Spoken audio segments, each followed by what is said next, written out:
Mass Effect has this subverse effect on stress. Booting up Mass Effect 1, being hurled back into space, I have always found this trilogy to be a comfort food of sorts. Its characters, each a unique flavor of chocolate of various sizes. Zaid is an exotic white chocolate with macadamia, however, his piece is a small one, gone just as quickly as it came. Garrus heralds a large piece of dark chocolate, a piece that you can nibble on and constantly experience that refined taste. But there is no character in this game with a larger role, numerous scenes, and voice lines than Liara T'Soni. She is the biggest piece of chocolate, a brilliant milk chocolate. But why? Why is Liara so heavily pushed in this series? Why is it that when I first played Mass Effect and every subsequent playthrough after, did she always feel like the canon romance? Why would my Shepard always hug her, but no one else? How come she got a DLC? Why am I using another weird analogy to make my point? Welcome back everyone to another Mass Effect analysis video, and today we return to the space of Mass Effect with an extremely large analysis on Liara T'Soni, perhaps BioWare's most beloved squadmate within the trilogy. When I first played this game, as I mentioned, I was surprised with how much stuff Liara has, but also just how important of a role she played in the games. Due to the obvious balance of her contributions to the galaxy compared to even your most loyal squadmates like Garrus and Tali, today we ask the question of, is all of what Liara has in this game well written? Did she truly deserve as much screen time as she did? We'll look into her characteristics for who she is, her gradual character arc, along with her outer conflict she faces in her story, and how she was written as a squadmate and a galaxy-wide contributor. Using my decade of screenwriting experience, we are going to do a deep dive on how BioWare presented this one Asari. So, without further ado, given the nature of my analogy, I suggest a plate of chocolate chip pancakes with a helpful serving of syrup, and don't forget the glass of milk to accompany your meal, as this video will no doubt be a very long one. So, off we go to Mass Effect 1, the game that introduces us to Liara, as it does for the other companions that I've covered so far, including Garrus, Rex, and Tali, all of which you can watch. Like those analyses, this video will be structured the same way, with a look at each scene and analysis of her story development through the 3 games. For Liara, she is the only companion that is not recruitable on the Citadel Tutorial planet. In fact, it is possible for a player to completely miss Liara T'Soni for 84% of the game, since Mass Effect 1 does give you the option of choosing where you'd like to go, similar to a game called Knights of the Old Republic, which is another BioWare classic. Most of the NPCs in the game, however, do recommend finding her first, as they cite she is an expert on Protheans and might be able to help us stop not only Saren, but Saren's right-hand woman in Matriarch Benezia, who happens to be Liara's mom. Before we've even met Liara, BioWare has already cleverly given us an additional reason to go after her. Yes, the NPCs pointing us to Therum, the planet she is on, is helpful, but giving Liara such a strong connection by association to her mother means she is actually our strongest lead once we get to Normandy. For Pharos and Noveria, the lead that is given to us is that there was Geth activity reported, and that's about it. Making Therum, and by extension Liara, a strong early lead here makes sense. We are just breaking out of the intro of the game, and having this freedom given to the player could be a little bit overwhelming. Giving us too many directions with super interesting sounding leads across the board can actually make it harder for the player to decide, and the player might have neglected Liara entirely if the other 2 options were more interesting. This isn't particularly right or wrong, this was just a direction that BioWare went with this, but in this case for Liara's character, it worked out.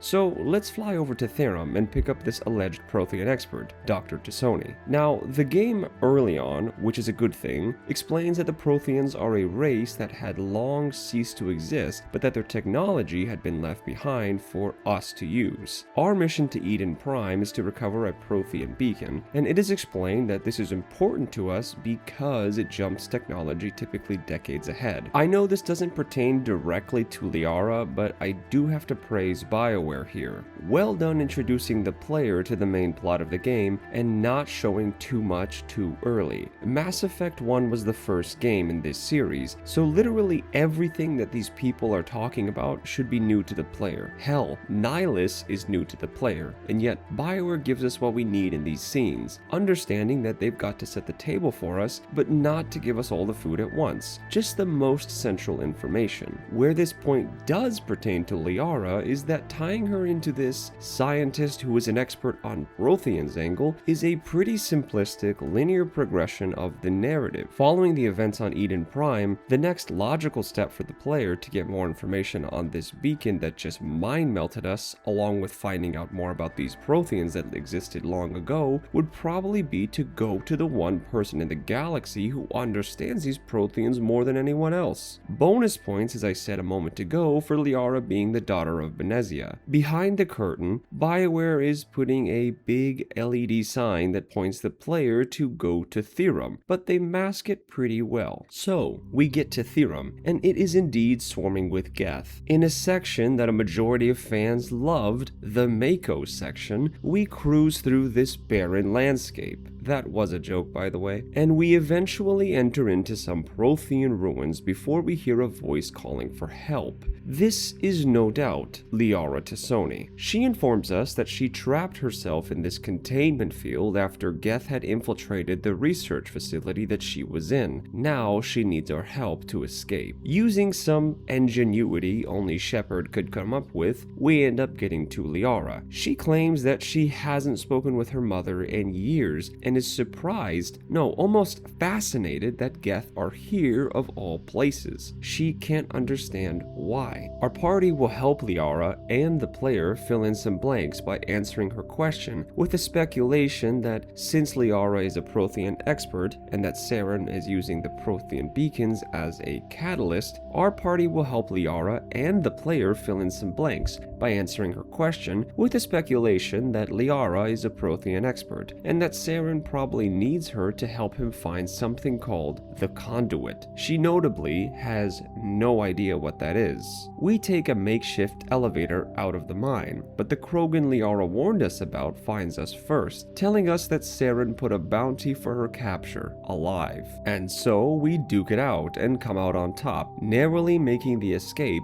before the entire Prothean ruin collapses. A really classic, fairly straightforward, but very tight introduction to Liara. Now, I already explained how subtly BioWare nudges the player to go here first, but they could have botched this mission and made us regret coming here, but they didn't. Admittedly, the quest is fairly straightforward. Save this NPC.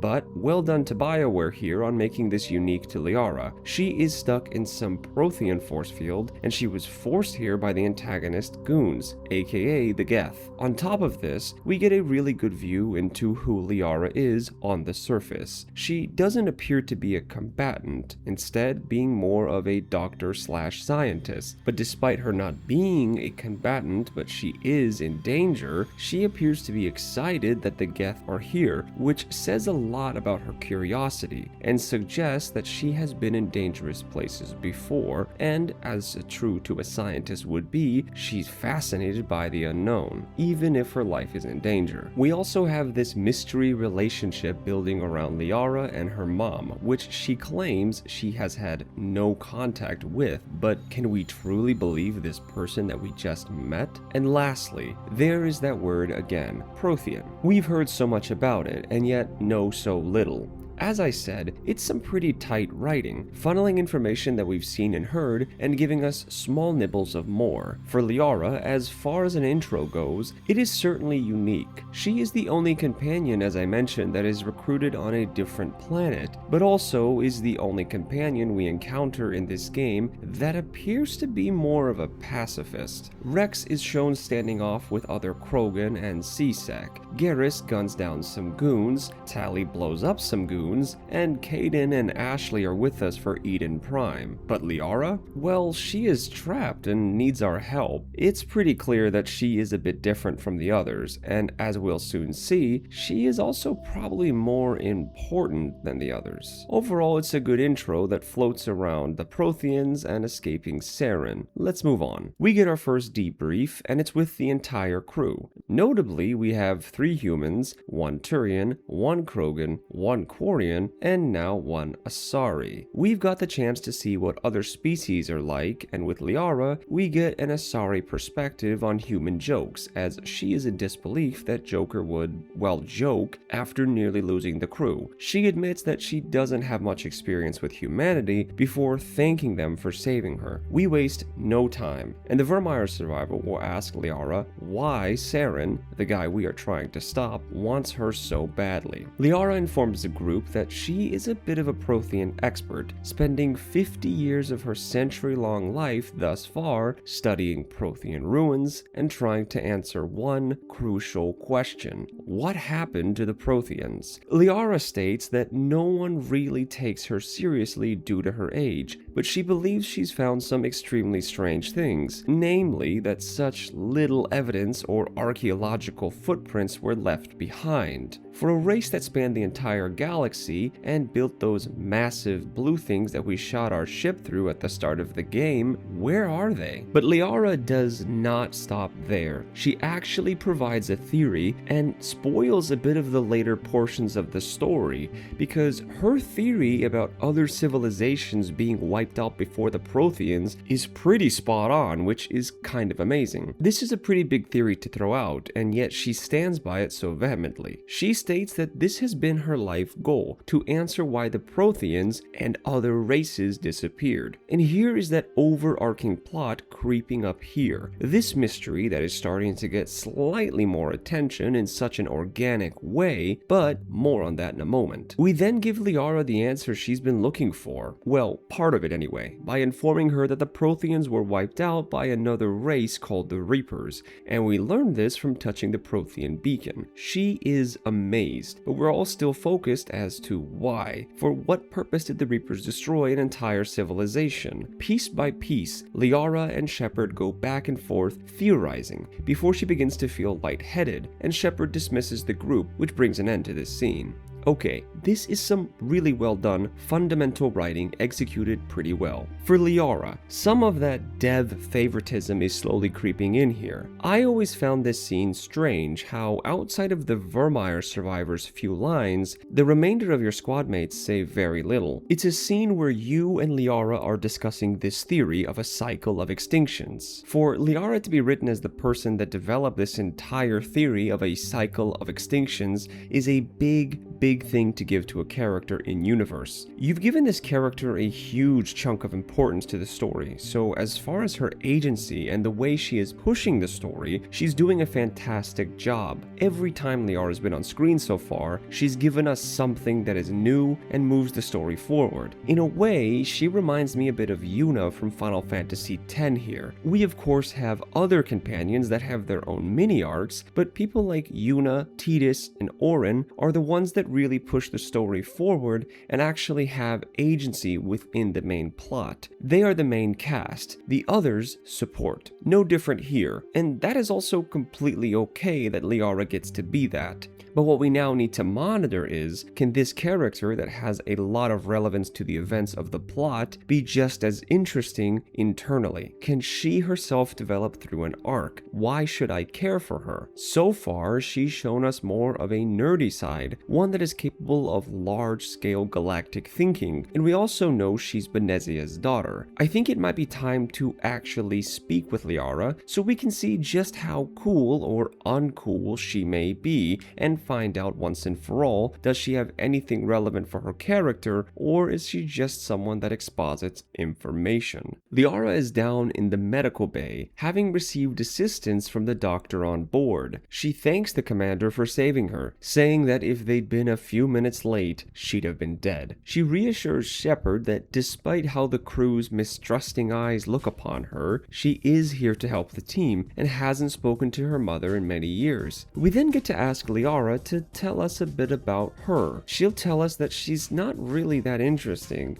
citing how she loves Prothean ruins and uncovering history, citing that her work might be a little bit mundane to most people. She then explains that she is fascinated with the commander due to them being touched by a Prothean beacon and living to tell the tale. Shepard makes a joke that Liara wants to experiment on them, but it flies directly over her head, and she quickly apologizes, stumbling on her words as she tries to explain what she meant, saying that she only meant Shepard would be someone interesting to observe and study, before realizing that sounds even worse. To top all of this off, Liara then feels like a fool when she is told that Shepard was only joking. We check the box showing some of her personality, and can then ask Liara about her relationship with her mother, to which she'll provide some insight that it's been many years since she's spoken with her mother, but is confused why she'd join up with someone like Saren. Yes, her mother has always championed for her people to be involved in the affairs of the galaxy in a positive light, but to Liara, this partnership made no sense, as she says something must have changed within Benezia in order for her to have this relationship with Saren. Liara also speaks briefly on the expectation put on her since she is the daughter of a matriarch,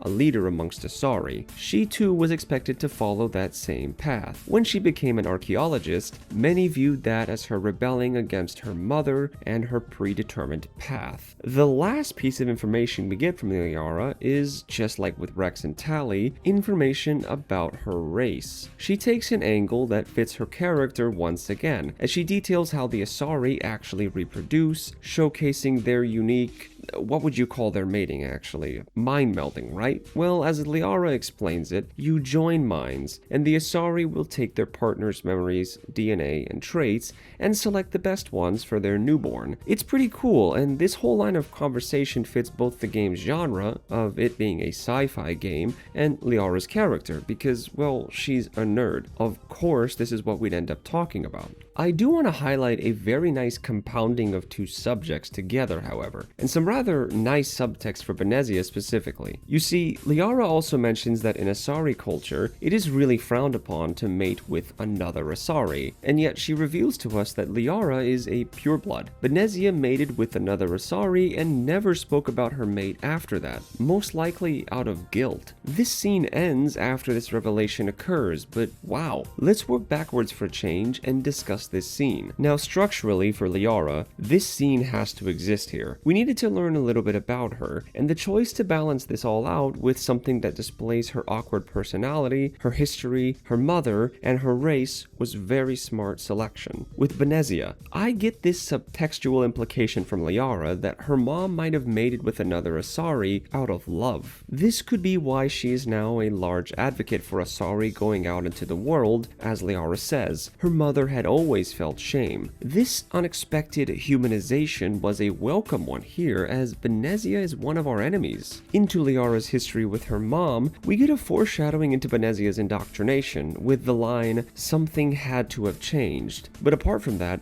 not much of what Liara tells us is particularly new. Lastly, the moment we get a glimpse into Liara, her bumbling her way through social interaction is a bit comedic and is your typical nerd archetype. Really smart, but also very shy, and doesn't really get casual humor. This also hopefully sets the stage for Liara to grow from the book-smart nerd to someone who is very confident in how they speak and how they walk. For a second scene, it's basic. Not bad, of course, but it's not hitting the heights of a character intro like Rex's in this game. The portion she shares about the Asari is admittedly pretty sci-fi and pretty weird, but in a good way. For Benezia, I also like the subtext, if that is what Liara was implying. Otherwise, it's kind of a flat answer to Shepard's question. That singular line of "something must have changed within her" is something to hold on to that keeps that plot line alive and gives us a new angle of questioning for this quest. What did change with Benezia? So far, Liara's writing has been following a pretty simple structure, and it seems to be the most controlled of all the companions that I've covered so far. She will clearly be an important squad member in this game, so let's push on and see how she develops. Assuming the next place you go is Pharos, you'll eventually stumble onto the Thorian, which, yeah, sci-fi game. To be expected, you have a tentacled being that poops out zombies. Anyway, we unknowingly came to Pharos to locate the cipher. The same thing Saren came here for. What's the cipher, you might be asking? Well, it's a mental unlock for Shepard that will allow them to fully interpret the visions and language of the Protheans. We meet Shiala, who helps give us that cipher that she got from the Thorian, who lived at the same time as the Protheans did and ate some Protheans to consume their essence. Again, sci-fi game. So, we get back to the Normandy and begin our second debrief scene, where Shepard feels a bit confused still on what they're seeing,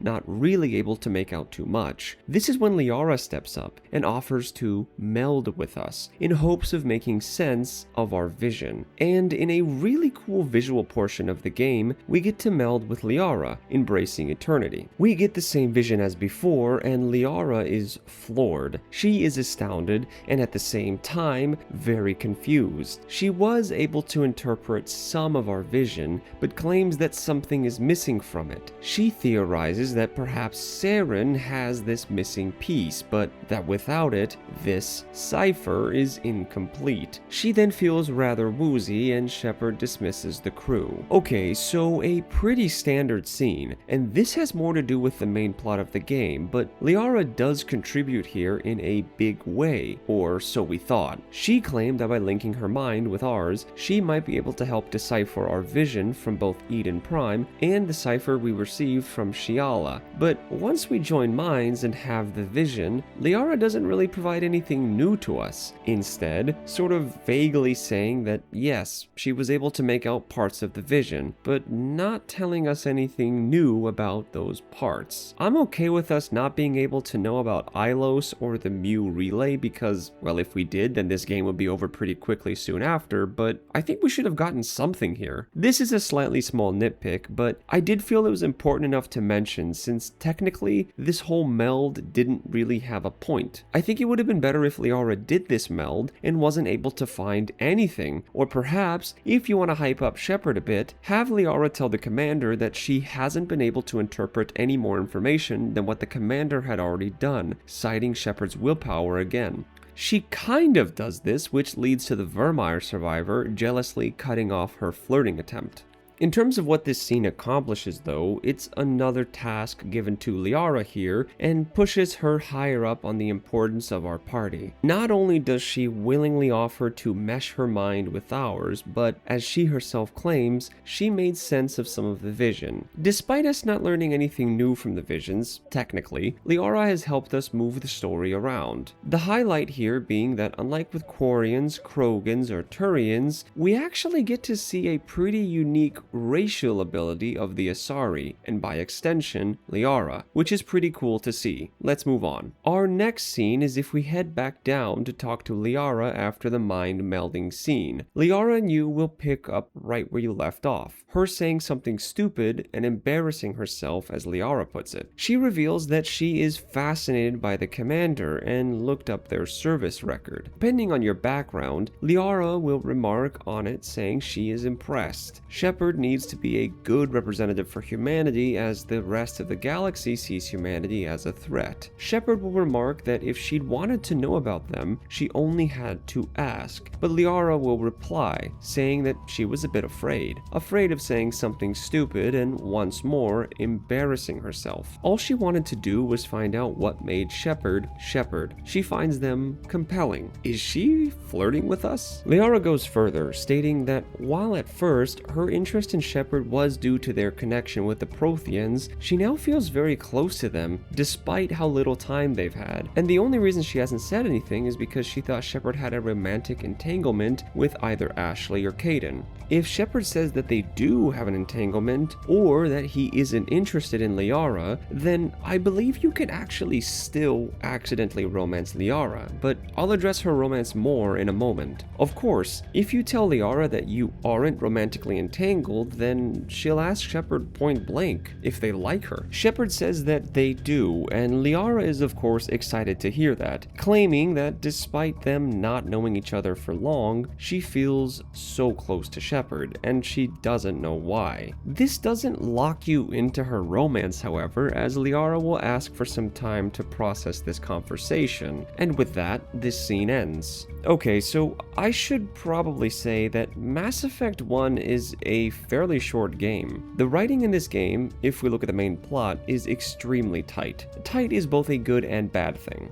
Good because the pacing is on point the entire way through, and the narrative real estate is all used universally, with topics like indoctrination and the growing mystery of where and what happened to the Protheans always being at the center of everything, so that's good. What hurts this game is that the companions suffer a bit, as we don't perhaps get as much fullness to their dialogues and scenes. Take Garrus as an example. His loyalty mission has good roots and sets him up for a possible arc where he can overcome his desire for revenge, but the encounter with Saleon is laughably short, and we don't even get a debrief with Garrus following this. BioWare simply had to move on. Now, in Liara's case, the fact that this dialogue is open this early is a tough one for me personally. I intentionally chose a scenario where you do Pharaohs first here, so we could make this point, but I am also fairly certain this conversation can occur even without having done Pharaohs or Nuvaria. But anyway, here's my point. This dialogue comes out of nowhere, and despite Liara saying none of this makes any sense, and that BioWare maybe didn't have time to put more depth into their scenes, or just literally add more scenes, I can't overlook this. Accidentally romancing Liara in this game is something you can very, very easily do. Not only is she the only squad mate that can be romanced by either gender of Shepard,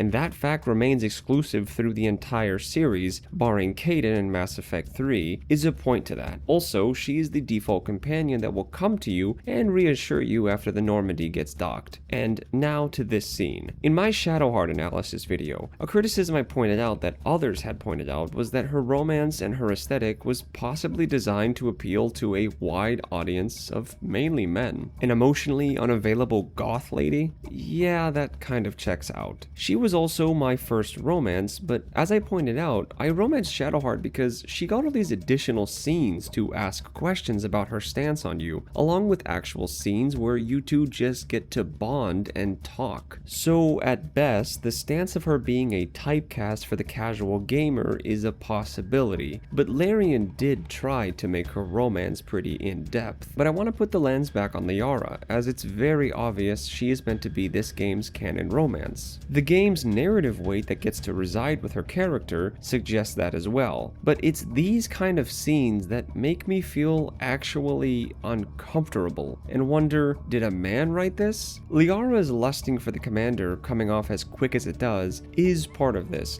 but it's also the verbiage. Her interest in us is something she herself questions. In the first breath, she is exuding how fascinating the commander is, and not that this is about her writing, but the way this scene is voiced also makes me uncomfortable. Like, hyping up the commander is almost too much. It almost feels like Liara has some sort of plan to seduce the commander and then give them over to her mom, which is something I thought on my first playthrough as the alarm bells went off upon seeing how fast she came on to me, but that isn't what she's trying to do. For me, I get the impression that by having this alien lady be obsessed with the commander must make some gamers feel manly. That this blue Asari wants us so badly, again, probably made some people at home instantly decide to romance her, because they love to be admired and cherished and wanted. This is how the scene felt, and I personally don't like it. It could have been interesting if these points Liara makes out actually cause her to pull away from the commander. I mean, it's hinted that she needs some time to think, which puts her on the back foot, but still. Why not have Liara balance her feelings and try to understand why she wants the commander, and by extension, maybe you can have the commander themselves try to find out her intentions. Maybe the commander suspects Liara's romance is a ruse and that she's working with her mother. Maybe the commander doesn't want to be used by Liara for strictly sexual reasons. Or, and perhaps befitting a renegade run, the commander doesn't mind the friends with benefits route, and you can attempt to choose this path with Liara. But at the crucial moment before you go to Ilos, Liara, at first thinking she'd be okay with friends with benefits, decides that this is not what she saw in the commander, and unfortunately, the commander revealing their intention helped her realize that no, she actually liked the commander because of who they were, which, if you got this storyline, maybe could then bleed into Mass Effect 2, perfectly tying in the Shadow Broker DLC, which can lock your guys' romance in as the two of you actually get to know each other and fall in love for who you are. Okay, too much critique for this point?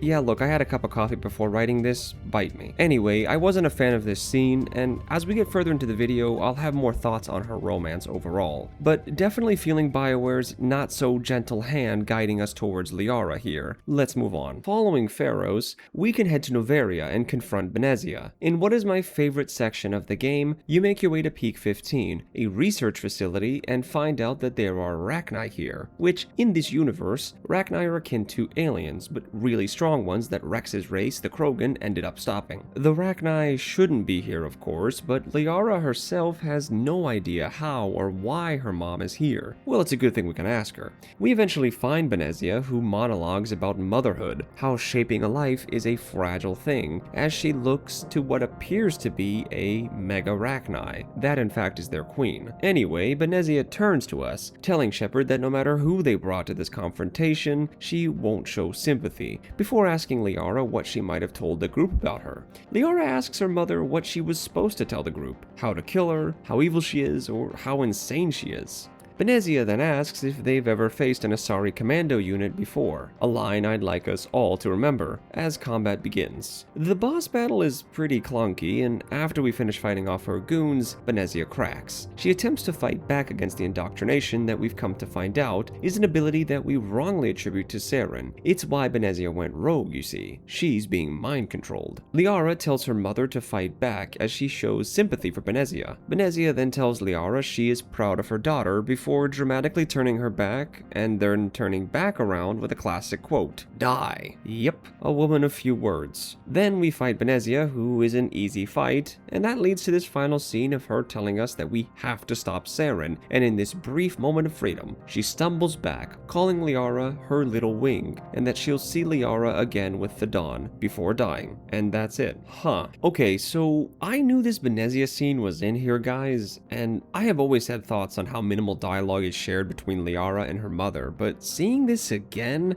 wow, this scene is actually kind of bad. I have got to assume most players bring Liara with them for this mission. It's another subtle hint by BioWare that we should, since it is technically her mom we are fighting, but damn, one line from each of them at the confrontation, one line for the halfway point of the fight, and one line at the end? I am also a bit confused by Liara's intentions here. At the start, when Benezia asks Liara what she told them about her, Liara's immediate first thing she tells her mother is that she didn't know what to tell her teammates, that her mother was insane or possibly evil. Wait, what? Why would Liara say this? Liara 100% told us before that her mom was a matriarch and explained the lore behind matriarchs for her people. They are leaders. Liara also told us she didn't know her mom well, but that her aligning with Saren doesn't make sense for someone like her mom. So where did this sudden impression that Benezia is evil come from? I think this is an example of the dialogue not matching the character's emotional state, because I think a logical conclusion based on both the circumstance here and the baseline we established before with Liara's own thoughts on her mother would mean her words to her mother ought to be centered around something like, "Fight back, mother. This isn't you. I know the real you is inside." Or perhaps, "Mother, it's me. Please, let us talk instead of fighting."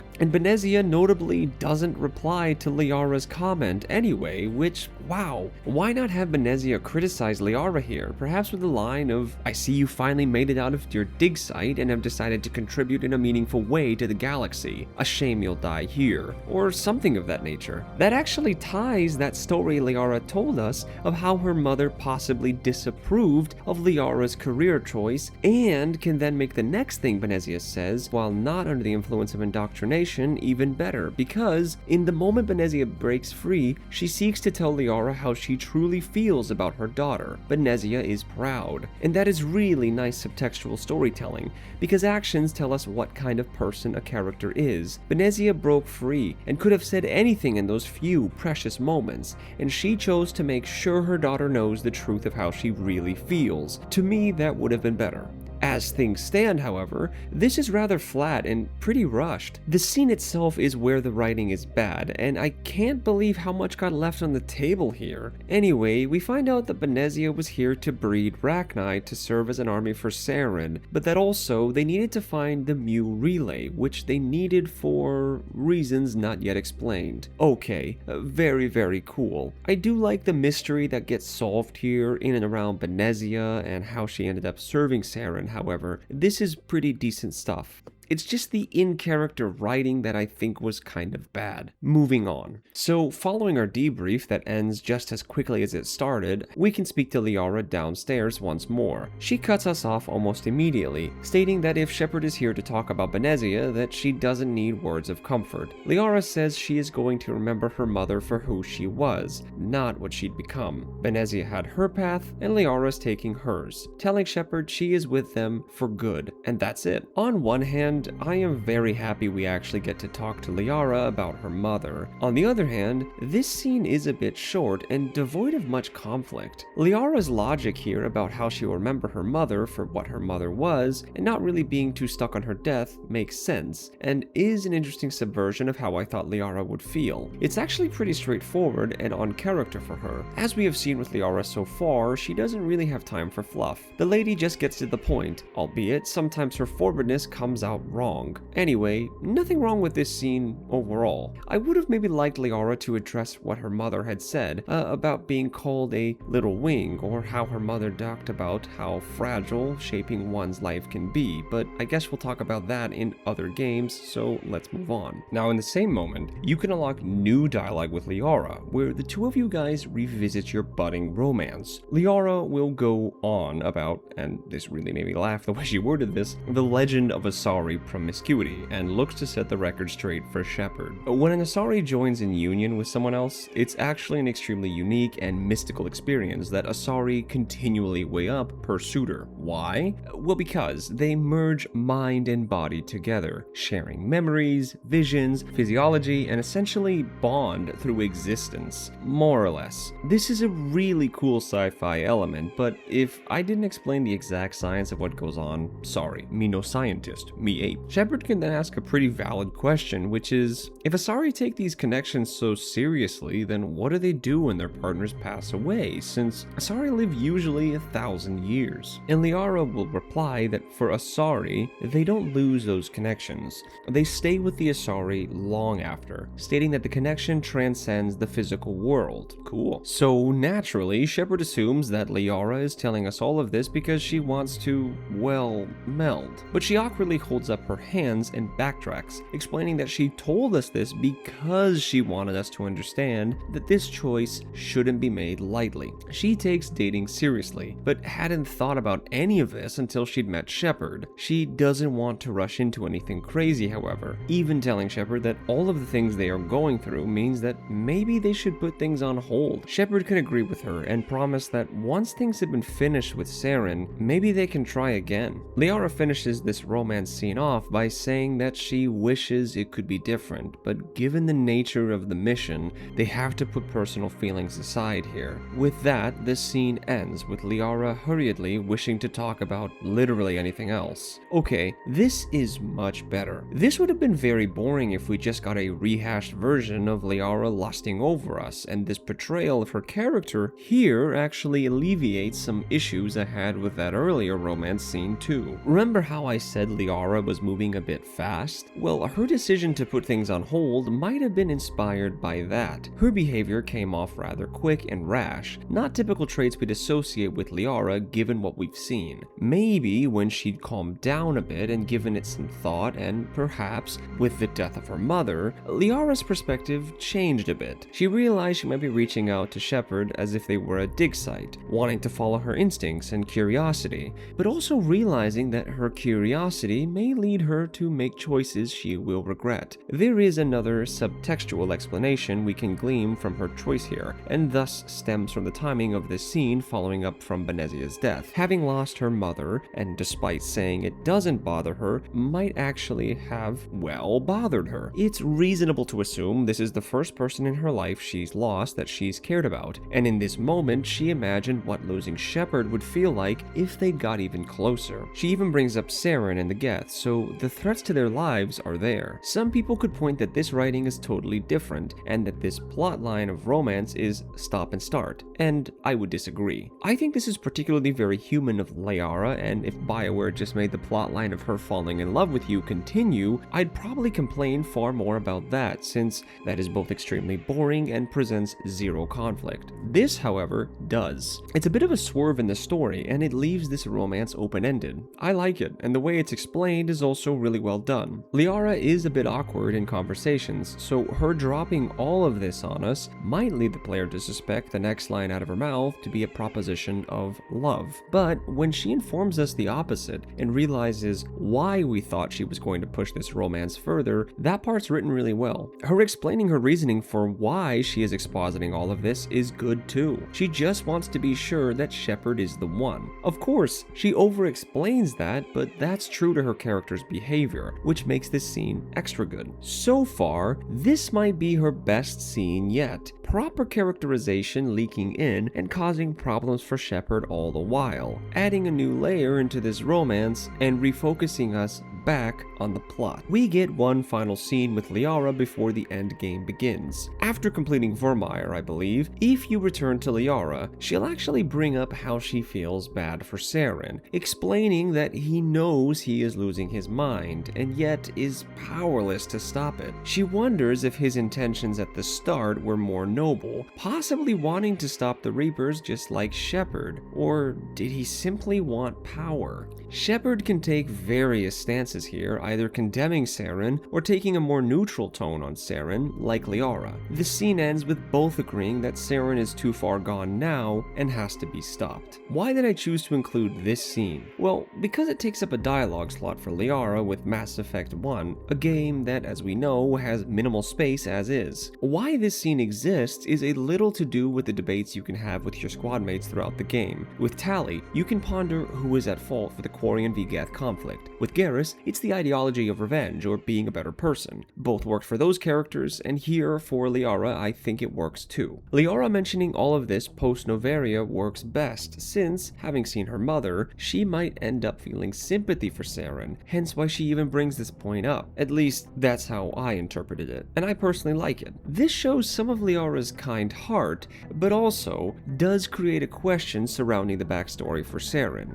I do have one small problem here. Nothing really changes. This is the last conversation available to us where we can just come and talk to Liara. We still had possibilities for her here. Mainly, what could have changed and how she felt about her mother. She claimed she will only remember the Benezia who lived before Saren, but maybe here, after seeing just how far Saren has fallen, maybe she asked herself if her mother did have noble goals when she first joined up. Maybe she can ponder that and make an admission that her mother, her real mother, was still in that body despite the deep-seated Reaper indoctrination. It just felt like this scene was missing something, half-cooked. Again, not bad, we did get to see some of that empathy that Liara will display more in later games, but the scene felt a little bit flat. Let's move on. Following the Normandy getting docked, and our crew getting that kick to the stomach that takes us out of the fight temporarily, the next beat is something straight from the book Save the Cat. The love interest picking the hero up after ultimate defeat. If you are romancing Liara, or interestingly enough, chose not to romance anyone in this game, Liara will appear in front of a downtrodden Shepard. Liara, having been inspired by her time with Shepard, asks if they're really planning to give up, encouraging them not to, that the entire fate of the galaxy rests in Shepard's hands, that there is no one else that can do what Shepard has done thus far. As I said, this is a bit tropey, but as a romance scene, it's not so bad. Liara offers her hand and Shepard takes it, and with another cliche moment, the ship rocks and the two get close. In the moment, they clearly both lean in for a kiss, but Joker interrupts them on the comms and delivers the news that Anderson wants to meet with us, which ends our scene with a bit of humor. So just because a scene has a bit of trope and old school drama a la Star Wars or a classic 80s romance film doesn't necessarily mean it's bad. You just have to try and make it a bit unique. And given the context that Liara and Shepard are talking about, what with the Reapers and the Council grounding their ship, it's not really that bad at all. What we can really take from this is the character growth of Liara, especially showcased here. She has never been great with her words, as we've seen before, but here, she speaks with full confidence and nails what she is trying to say to the commander. It's also worth noting that this scene can occur with both Ashley and Kaidan,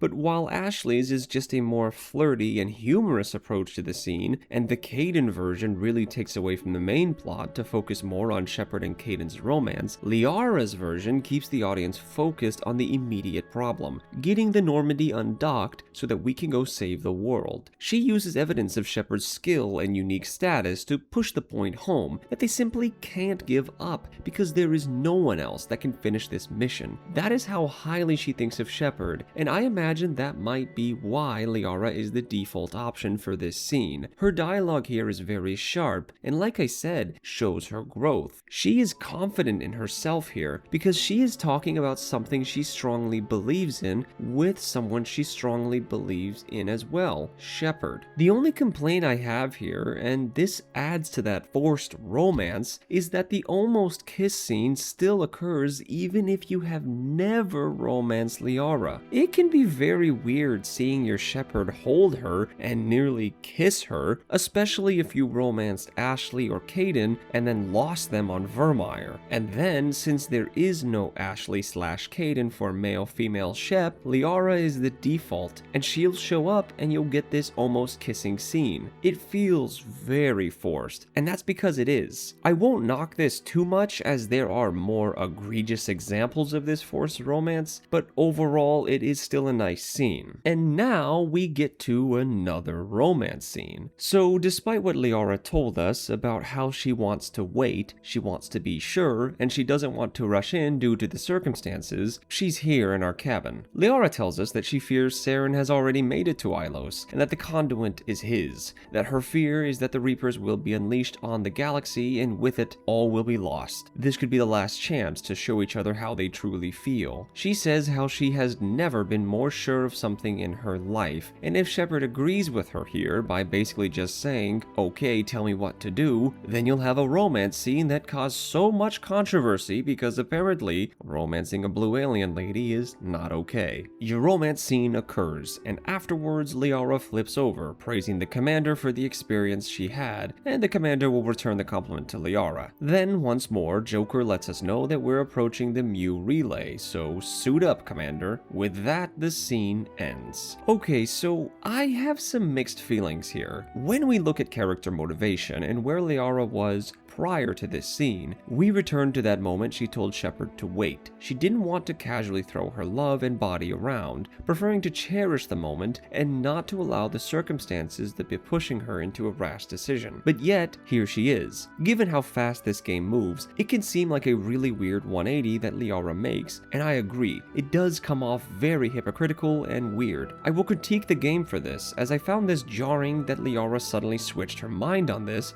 and this scene notably doesn't have Shepard say much to Liara either, just reassuring her that they want her to be 100% on board. But we need to factor in structurally what happened to cause this, because this is a game made in 2007, but we are still just looking at the writing, which is timeless. So, in between the scene Liara tells us, no, let's please wait, I know you're special to me, but I want to be present for this possible budding relationship and make sure I'm clear of mind, and the romance scene here, what happened? It would be this scene. This scene happened. The cheesy almost kiss scene. The scene in which we discussed how Liara, perhaps the first time in-game, is speaking with such confidence and conviction to Shepard. Is it possible that Liara, after the speech she gave, could have realized that Shepard is the only person that has ever given her that much confidence or passion for something other than archaeology? Possibly, yes. With the almost kiss portion of that scene, could that small moment, that near moment of romance, be enough to push Liara into the mindset that the way she felt in that moment, call it whatever you will, showed her that Shepard is the only one she wants? Again, possibly. Either of these catalysts that led her to changing her mind, I'd be okay with. Granted, we have to make assumptions for BioWare here, as the game doesn't really point to either of those, nor does Liara cite this scene, so we are only assuming. But something happened before this romance to be that possible catalyst for her change and why she decided to change her mind. If the reason Liara wants to romance Shepard, however, is because Shepard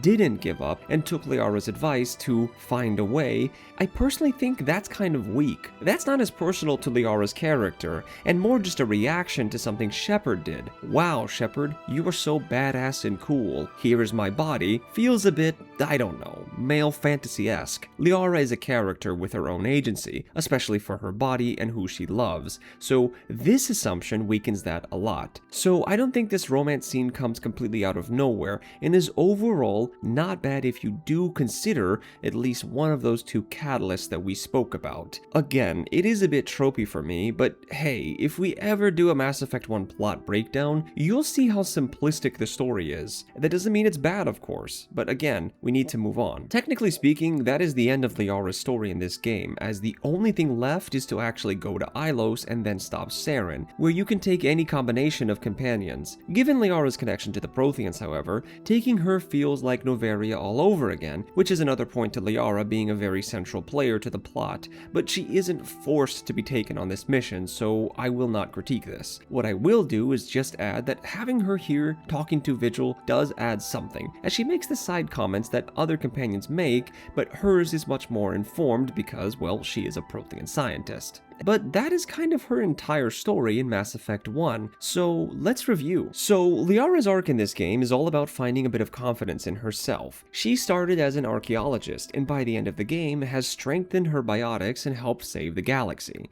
Internally is where her story mainly existed, with Liara's strong sense of justice and doing the right thing growing as the game went on. Her external plotline was mainly tied to her stopping Saren, like everyone else, and stopping her mother. The plotline with Benezia, as I already pointed out, was really weak. Her romance, which is tied into her growth, again, as I pointed out, is a bit vague and not really pressed on, but it's still a fairly solid romance and it's a pretty solid character arc for her. For Liara, she does benefit more than any other companion for being so central to the plot, and even her loyalty mission where we confront her mother, while despite being kind of flat in execution, is pretty important to the narrative. To compare her writing to the others, it's sort of like a jack of all trades. It's all fairly okay. Her external and internal plot lines are there, her arc occurs, her characterization has some variety to it while still preserving Liara's core characteristics of justice and being considerate of all angles and options, but nothing really stands out. I'd go as far to say is that Liara ranks near the bottom in this first game for me. Everything is there, but nothing stands out. Let's move over to Mass Effect 2, where we'll continue saving the galaxy with our OG crew. Surely they didn't do the same thing to Liara like they did to Rex, and they did the same thing. So moving into Mass Effect 2, Liara, like Rex and the Virmire survivor, and even Tali to an extent, separates you from your old team, and with Liara, separating her from Shepard is actually kind of a big surprise, and actually helps disprove perhaps my argument that she is this central figure to Shepard and BioWare's favorite NPC, because if she was, then she would have been on the Normandy at the start, but she isn't. And we'll address this question later, but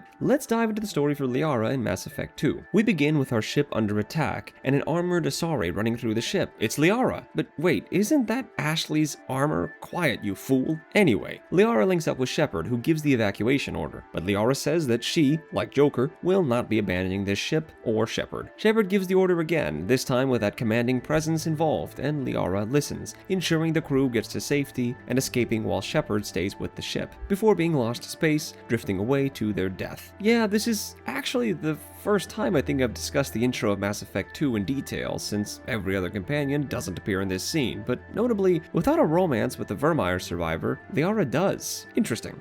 This scene as a whole is pretty shocking, and if we focus on Liara, the obvious thing that stands out here is that she is now armored up. Not that she couldn't be armored in Mass Effect 1, but notably, she's wearing at least medium armor here, which she was never able to do. Perhaps the implication here is that she has improved her combat abilities. Perhaps her literally wearing armor means figuratively she has grown stronger, that the dangers of space are not so foreign to her anymore. The dynamic between Shepard and Liara here is actually really good too. In Mass Effect 1, the voice actress for Liara was Ali Hillis. Miss Hillis does return for this game, but where in Mass Effect 1 I felt that flat tone and delivery sometime, here in Mass Effect 2, the cadence of speech and tone is far improved. Shepard and Liara are casually getting suited up while discussing the game plan, with Liara standing up for what she wants to do, which is stay here with Shepard. When she does agree to follow Shepard's plan, however, Liara springs into action during an extremely stressful situation to help save lives. In a short amount of time, I think we get the idea that Liara has become Shepard's first officer, or their most trusted shipmate, to carry out difficult tasks as shown here. I don't see Garrus or Tali here, so that's where this implication comes from. The implied romance, regardless if you romance Liara or not, with her saying she won't leave Shepard,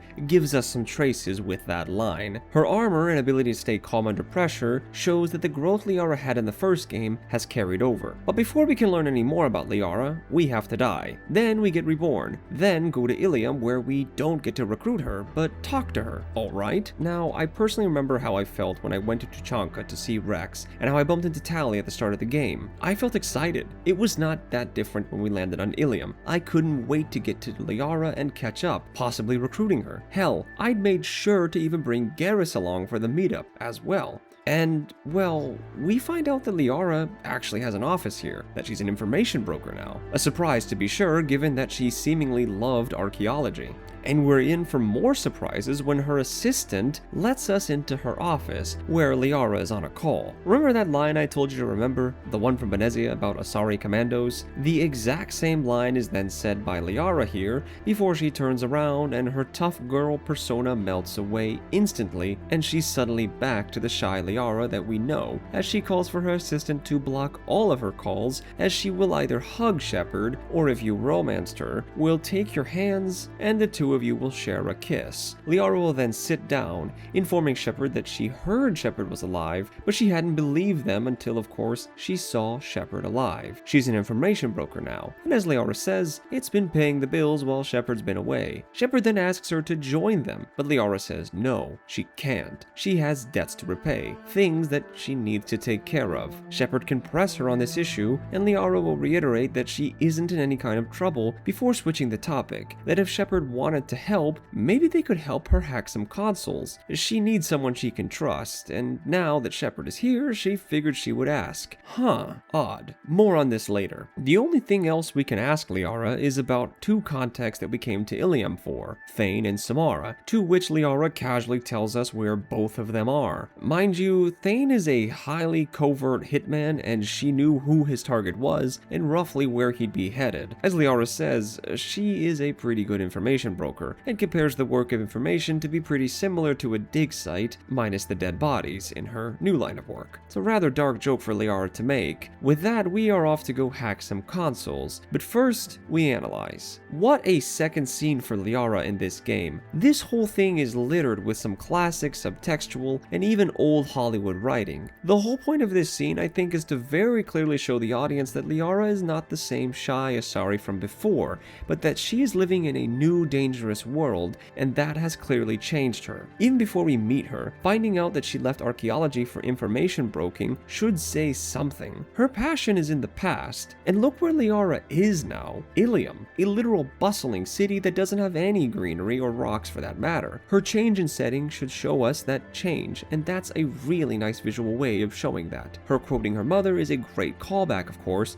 and using such language is something that players should hear and make the connection right away. Hey, that's what her mom once said. Oh god, that's what her mom once said. And this might set some alarm bells off. Just how far has our Liara strayed from herself? The comedic turnaround and panic when she sees Shepard is a classic comedic approach to the love interest seeing the hero. It's got 1940s Casablanca all over it. Or any film from the 40s and 50s. It's a nice quick 1-2, but also a great way of showing that the real Liara is still there, and it's Shepard that brings that back out, just like it was Shepard that brought out her confidence all the way back on the ship. This use of character action and the change of her tone communicates Liara's last 2.5 years perfectly to us. She isn't the same person, and rightfully, Shepard can ask some questions to Liara on what the heck happened to her, and she'll give you, what I find to be deflection, some answer that she needed to do all of this to pay the bills before being pressed further, only to then say that Ilium is being recorded, and that she can't say anymore, and then notice how quickly she'll ask Shepard to hack into some consoles for her. I find this portion to be very subtle, and I might be looking too deep into the writing here, but it all makes sense given what we learn about Liara later in this game's DLC, and even after we complete this quest, she needs some time to process that Shepard is truly alive. Remember, she told us that she'd heard we were alive, but she didn't trust the information. Again, given what we learn later, and the fact that she is a self-proclaimed, really good information broker, ask yourself, why wouldn't Liara believe this? This contradiction, I levy a guess that she wanted to believe this information so badly, but she had to see Shepard to know. She loves Shepard, and losing Shepard took a massive toll on her. Could she really drag herself out of this dark place she's been in for the last 2.5 years simply on hope? No. For Liara's first actual scene in Mass Effect 2, this is miles better than almost her entire story in Mass Effect 1. As is customary with Mass Effect 2, they took this game's complexity within their character writing and paired it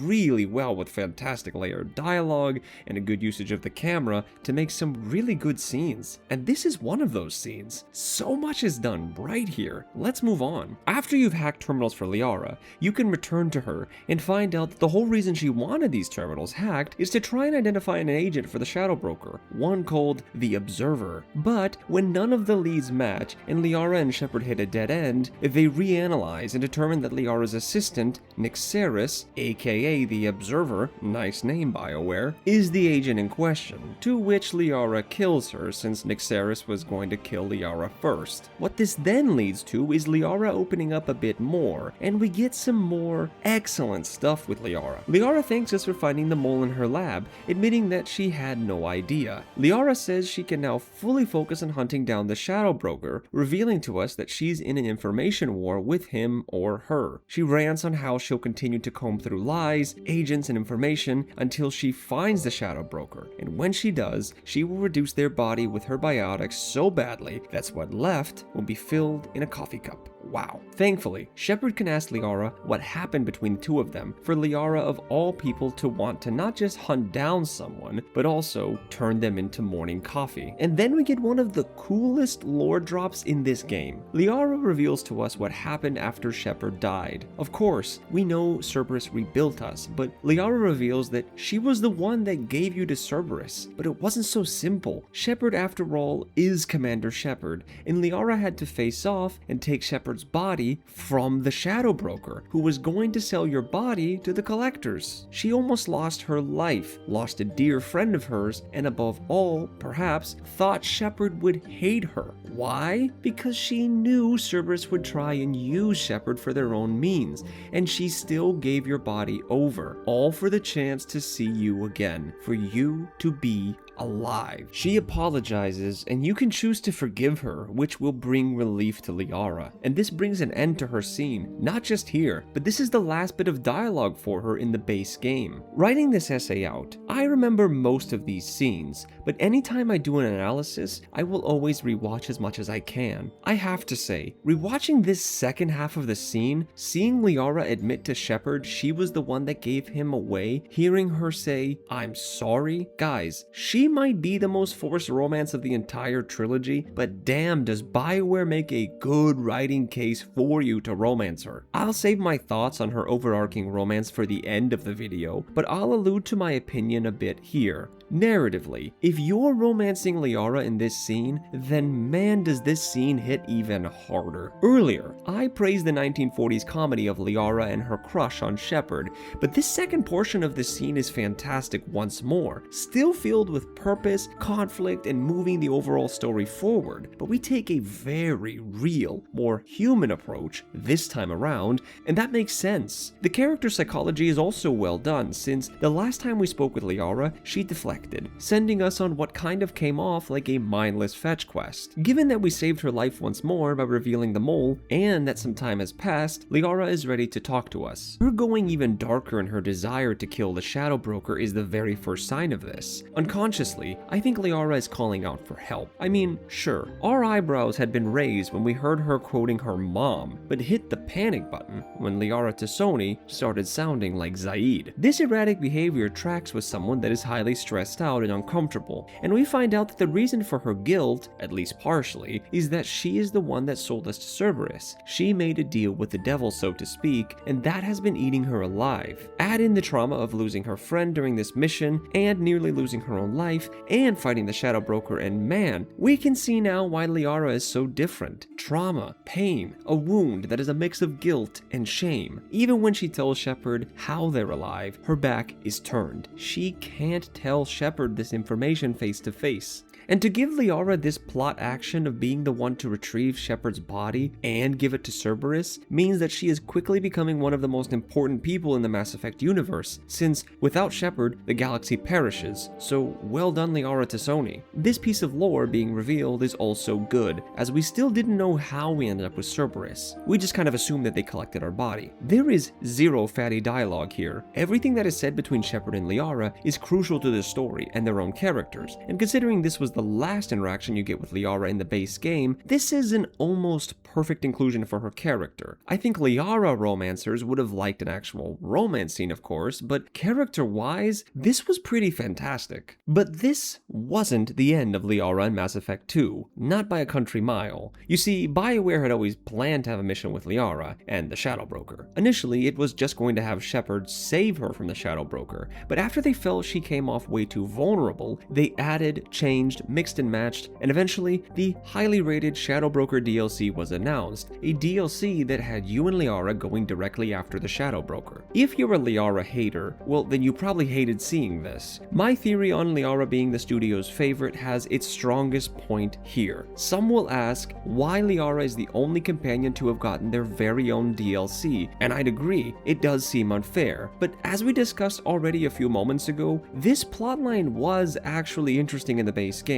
Liara has been set up as a key cog in the narrative. Mass Effect 2 made her far more interesting as far as her character agency went, and even mixed in some dark tones and a budding new arc for her. Did she deserve this DLC as opposed to someone like Rex or the Vermeer survivor, the other two companions that don't get spots in our squad for this game? Honestly, yes. Rex and the Krogan got a great storyline finish in Mass Effect 3, so adding a DLC here would have taken some of that narrative strength away, and I don't think Kaidan had enough going for himself to warrant a DLC. And for Ashley, while I find her the more interesting of the two, I ask myself, what would they have been able to contribute to the plot that was so central? I'm ranting, of course, but I just want to address this point since I want to ensure we don't have any bias here. This DLC is objectively good. Liara was the right choice for this in my opinion. Now, let's dive into this DLC. So technically, you can complete this DLC before you fight the collectors with some small changes to dialogue. To kickstart the mission, you'll get an email of some precious intel on the Shadow Broker that Cerberus hands over to Shepard and asks if they can deliver it to the hands of Liara T'Soni. So we head on over to Ilium and we'll get a unique dialogue option to take down the Shadow Broker. This dialogue option will kickstart this DLC, so be warned. Liara will take your tablet and look over the intel when suddenly Farron, a friend of Liara's who helped get your body back, pops up. She's surprised to see him,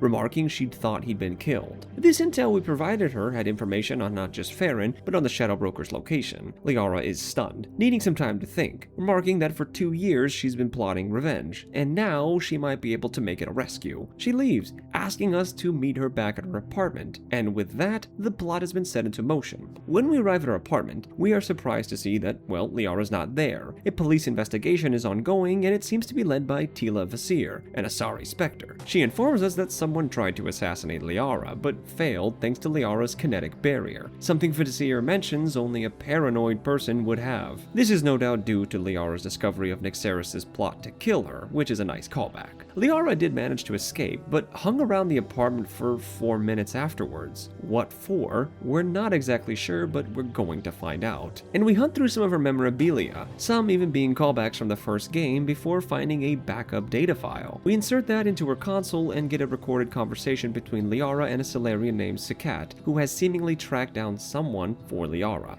This person is no doubt the Shadow Broker. Sakat tells Liara to meet him at a local trade center so he can pass this data off to Liara, and with that, we have our lead on where to find Liara. Vasir tells us she'll drive, so we hop in and blast off. We get to the trade center, a rather large building, only to see the entire 3rd floor explode. Vasir gets into her car and says she'll start at the top, while Shepard secures the bottom as they hope to find both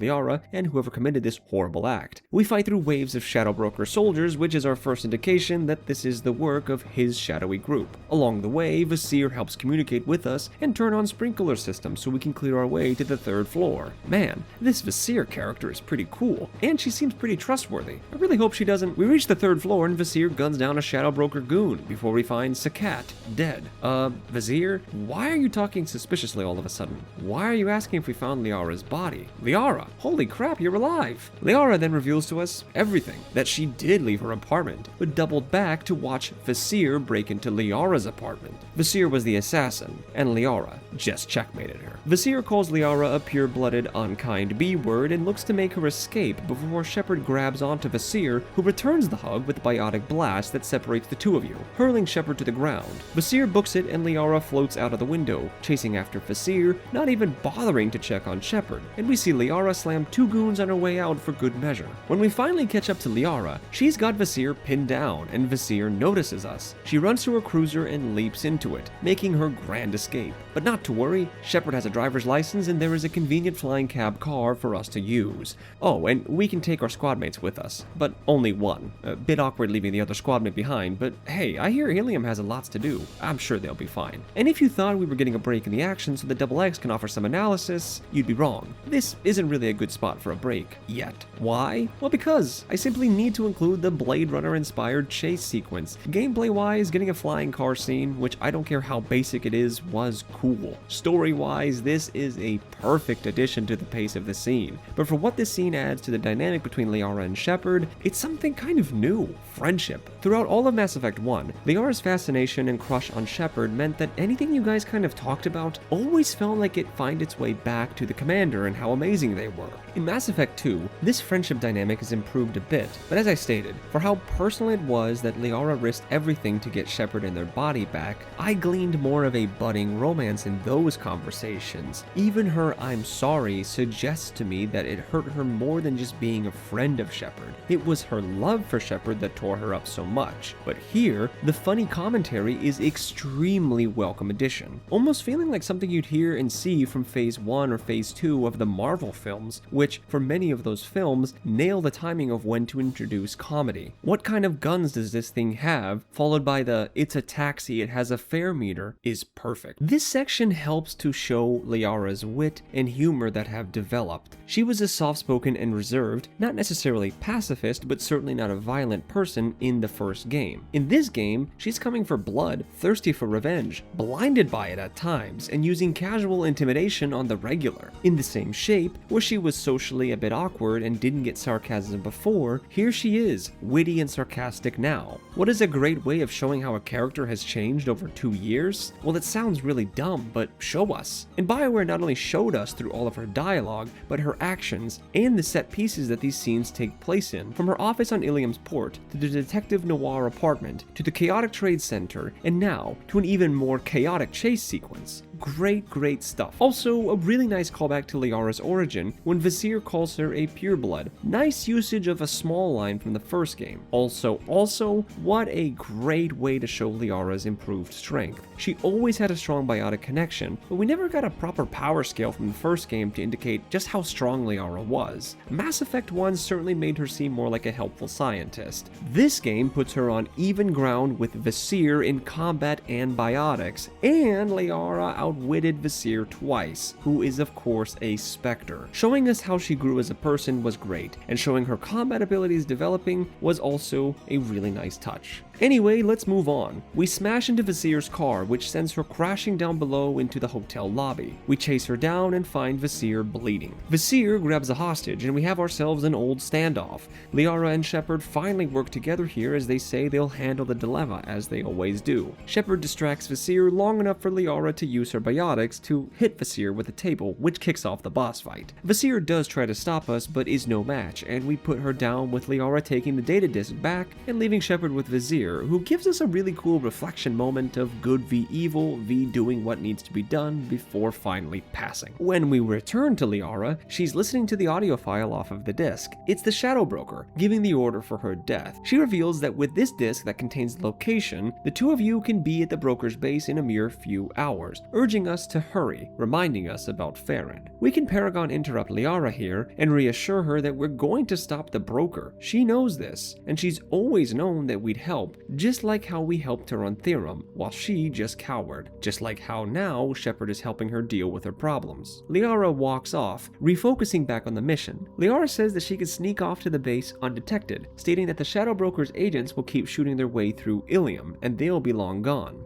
Another Paragon interrupt here can call Liara out for this rather cold comment. Liara brushes that off, but Shepard stays on her, wondering why Liara ditched Shepard to chase after Vizier without so much as a glance. And Liara turns her back to Shepard again, citing that she had to stay on Vizier. She had to stay focused on the mission, just like she did with Sakat. She put him in harm's way and he died so she could get the data. If she had to, she said she would have done it all over again. To Liara, that appears to be the end of the conversation, but Shepard, with one final Paragon interruption, can tell her to hang on for a minute, asking if they can just talk about them. Liara will bumble around, saying that she's glad Shepard is here, and Shepard will interrupt, wondering if something is wrong, wondering if Liara needs Shepard to go hack some more terminals, and that said with some sarcasm. Liara says that Shepard isn't being fair, that Shepard was dead, and even though they came back, Liara can't simply reduce and erase 2 years of mourning. The conversation ends on an icy note, as does the scene. Wow. I will go ahead and say it since we've reached the halfway point of this DLC. This is by far the best DLC in Mass Effect 2, and I would truly argue this is the best DLC in the entirety of the trilogy on a narrative scale. This scene is also fantastic as it's filled to the utter brim with conflict, romance, subtext, both in language and body movements, and even the soundtrack that plays here, Vigil's theme, is perfect. Liara going off the deep end once more is a standard this time, and if this scene had just that, I wouldn't earmark this scene so much. We know she's become a more hardened version of herself, but this time she's almost leaning into an obsession for revenge, and thankfully Shepard can actually call this behavior out,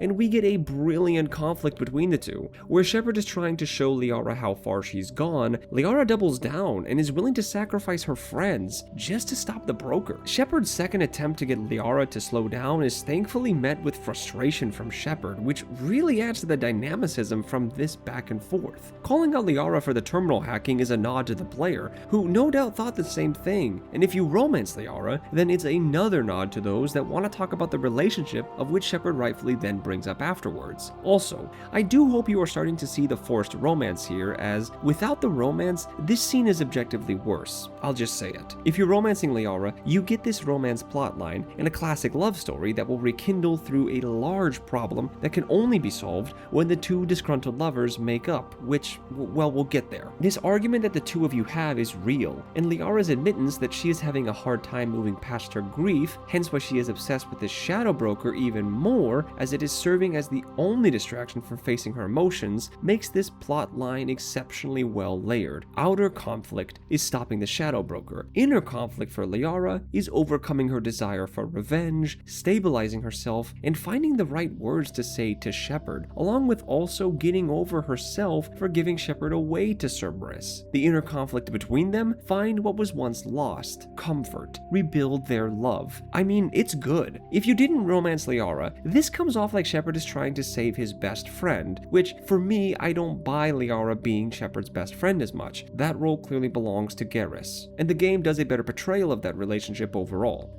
If you cheated on Liara, by the way, you still have the chance to rekindle the relationship, but she'll also call you out for your affair with any of the companions you chose to romance. Do I like to think adding the cheating subplot here can even improve the scene further?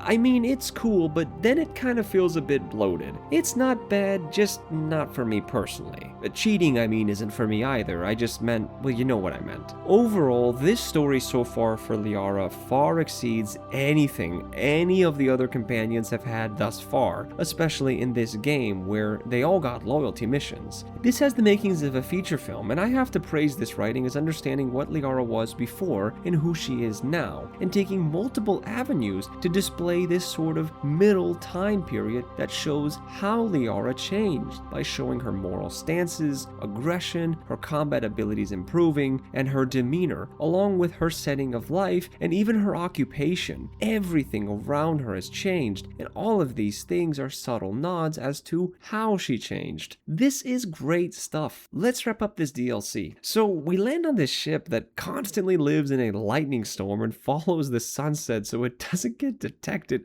This DLC is just so damn cool, dude. And we blast our way through a ton of mercs, all the while getting more of these sarcastic lines from Liara and Shepard, just like old times. Eventually, we force our way inside and we find Farron, who's alive. Farron is hooked up to a data transfer shock device thing. I'm not sure, but every time he gives any information away, he gets shocked. Except when he tells us where the Shadow Broker is. We'll be back, Farron. We continue on to the last push to the Shadow Broker, which we finally reach, and whoa mama, he's a big boy. He monologues on how Shepard will not be able to stop him, that he knows everything about us. He even remarks on your other companion, whoever you might have brought, and then tells Liara that she has no idea who she's dealing with, to which Liara calls him out for his race being called Yogs, and predicts that due to the species being around for a shorter time than the flying base that they're on, that the original broker was most likely killed by his Yog slave or pet. The broker gets angry, so I assume that prediction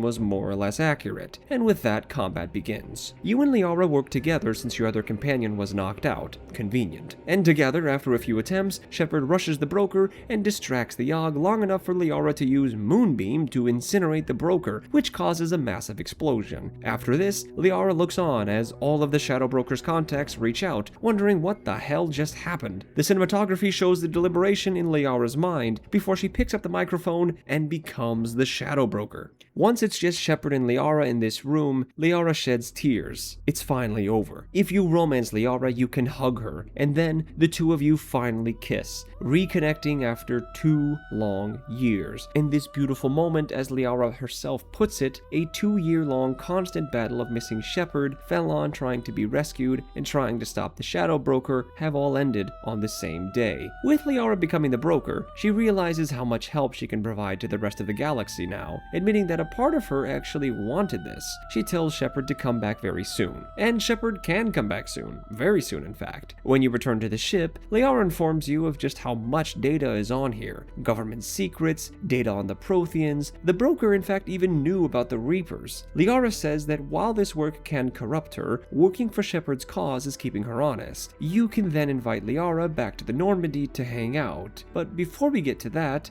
more analysis. Man, this video seems kind of long. How many pages are we at, Buzz? 26, XX. And we're almost done, right? No, we still have Mass Effect 3. Oh dear goddess. This interaction with the Shadow Broker at the start of the scene isn't that great if I'm being honest. While I like the subversion of expectation that this shadowy Shadow Broker is actually a hulking behemoth, I didn't like the tropey villain monologue, and I hate when villains just forget about how much work the heroes put in to get to them. The broker says we stand no chance, that we ruined his crew, but that he can just hire new crew. He seems very confident that he can stop us. Where is the acknowledgement, though, on us clearing out literally an entire ship of guards, or about Shepard, the very thing the broker wanted being here now? I'm not saying the broker has to pee himself, but the confrontation should have stakes for both sides. As it is, the broker is kind of just meh about the threat in front of him. The fight itself is cool. Good idea having Liara and Shepard fight as a team here, and the ending is a quick callback to the just like usual method they used for Vizier. Shepard distracts the broker, Liara finishes him off. Now we get to the most emotional portion of the scene. After everything is done, Liara crying here is great. Her line going straight to, "It's finally over, after 2 years," is enough. We did not need more. The trauma and stress she's been under, I think, required a tearful scene like this,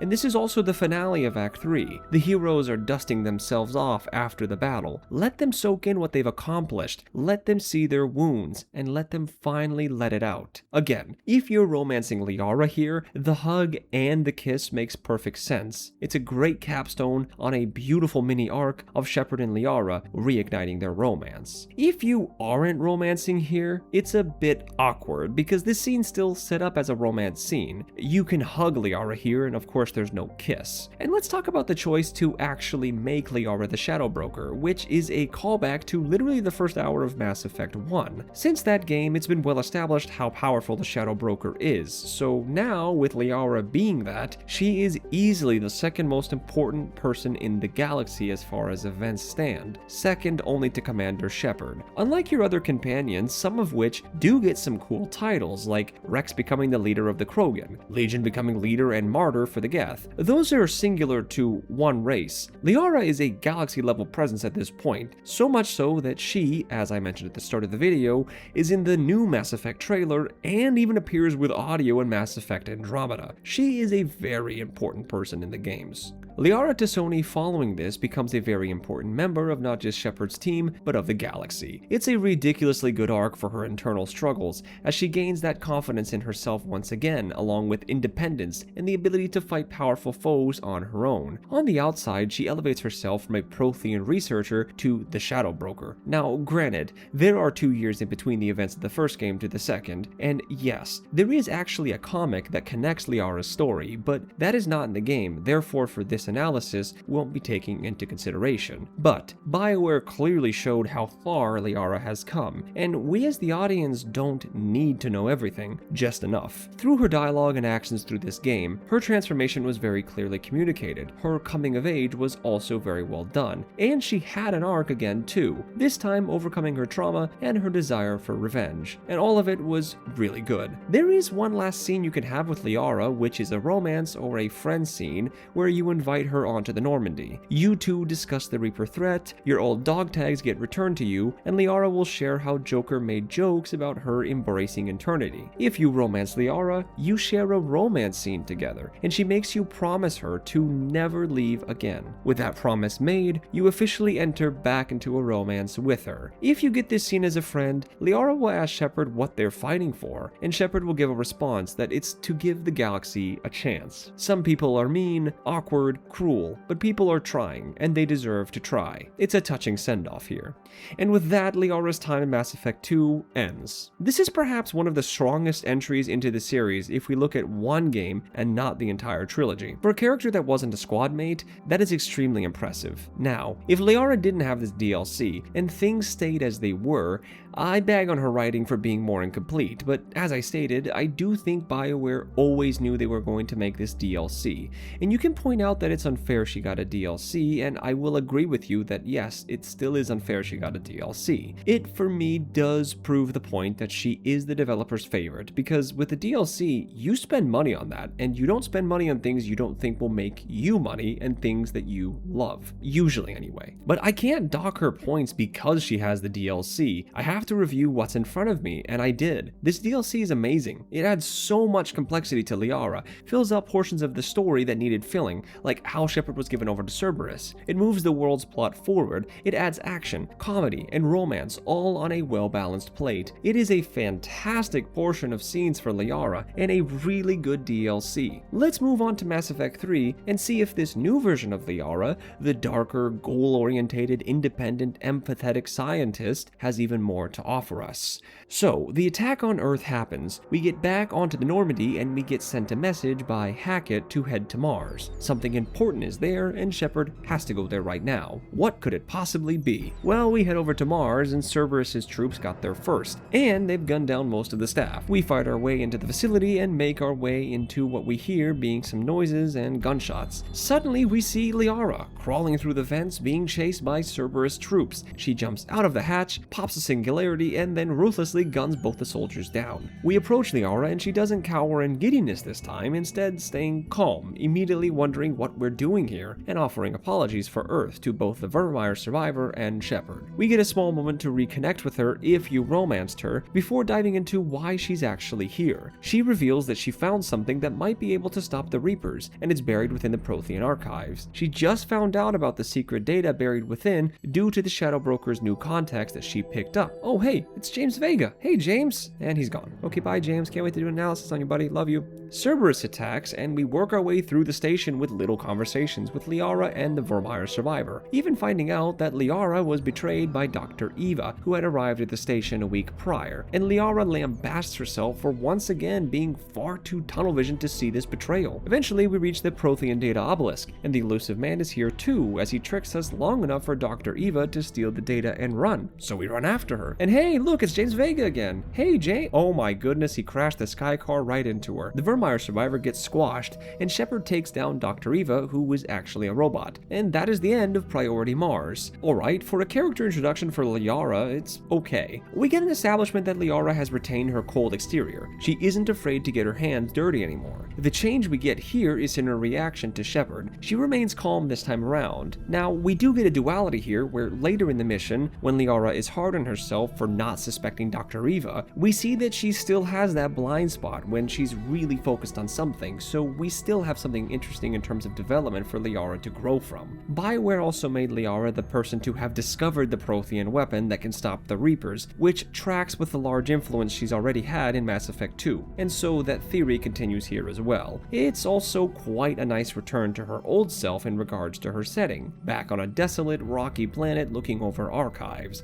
Granted, she isn't the same lady anymore, but she is still a scientist, and this is her old stomping ground. I prefer her Mass Effect 2 introduction a bit more, just for how layered that scene was, but this isn't bad by any means. It moves our plot forward, catches us up with Liara, and gets her finally back on board the Normandy. We then get a collection of moments from Liara, the first of which show the kind of relationship Shepard and her have in this game, and of the 3 games, this one actually sells the romance or friendship pretty good. Just like how we helped Liara snap out of her head earlier about Dr. Eva, as Shepard looks at the damaged body of the Vermeer survivor, wondering how they can help, Liara snaps Shepard out of it, telling them they need to get to the Citadel, that if they want to save the Vermeer survivor's life, that's going to be our best chance. After, we get a call from Hackett, and when we get off that call, Liara is there again, to talk strategy and sell the idea of putting all of our eggs into this basket for the weapon. Liara's tone here is empathetic and caring. Her questions are very valid, even asking Shepard if they have another idea before stating that conventionally, they can't win against the Reapers, and asking if it isn't worth at least trying. Trying to, of course, build the weapon. Shepard doesn't answer, instead turning their back to Liara this time as they say they're gonna go check on James and the Vermeer survivor. Looking at both of these scenes, it's clear that the development of Liara has clearly centralized itself. She has the cunning and lethality, but now her caring and empath side is right there too. She and Shepard now take turns taking care of each other, reassuring one another that they can get through this. Romance-wise, this is fantastic, but as a friend, I can still buy this. The words are not that intrusive. It just feels like a really good friend trying to keep the other positive in times of severe trauma. And the subtle reverse now that Shepard is the one turning their back to Liara when they can't answer a question is great too. Simple, short, and pretty good scenes scenes with these two. Get used to it. Liara has quite a bit of these scenes in the game. And sure enough, in the next scene, we go visit the council, with Liara and Shepard presenting the plan they have side by side. Shepard tries to convince the council with some logic and fear, while Liara presents the scientific portion of the weapon and suggests that they just need something called the catalyst to finish the weapon, the one thing the Protheans did not have. The council opts to protect their own species' borders first before helping Earth, and we're left with very little from this meeting. Our final mini-scene is after a nightmare that Shepard wakes up from. Shepard hears a knock on their door. It's Liara. The two discuss that the Primarch for the Turians might be willing to help if they can save Palaven, and this in turn sets up the next mission. Before Liara leaves, she asks Shepard how they are truly feeling, and tells the commander not to blame themselves, reassuring Shepard that they are doing everything they can to save as many as they can. It's pretty clear that the relationship between Liara and Shepard, regardless if you've romanced her or not, is one of a lot of support. In my mind, the story has fully embraced her as Shepard's second in command in civil matters at the minimum, and as such, she acts as this emotional advisor at times, doubling as a romance interest if you romanced her. Due to BioWare giving this character the galaxy credit she has,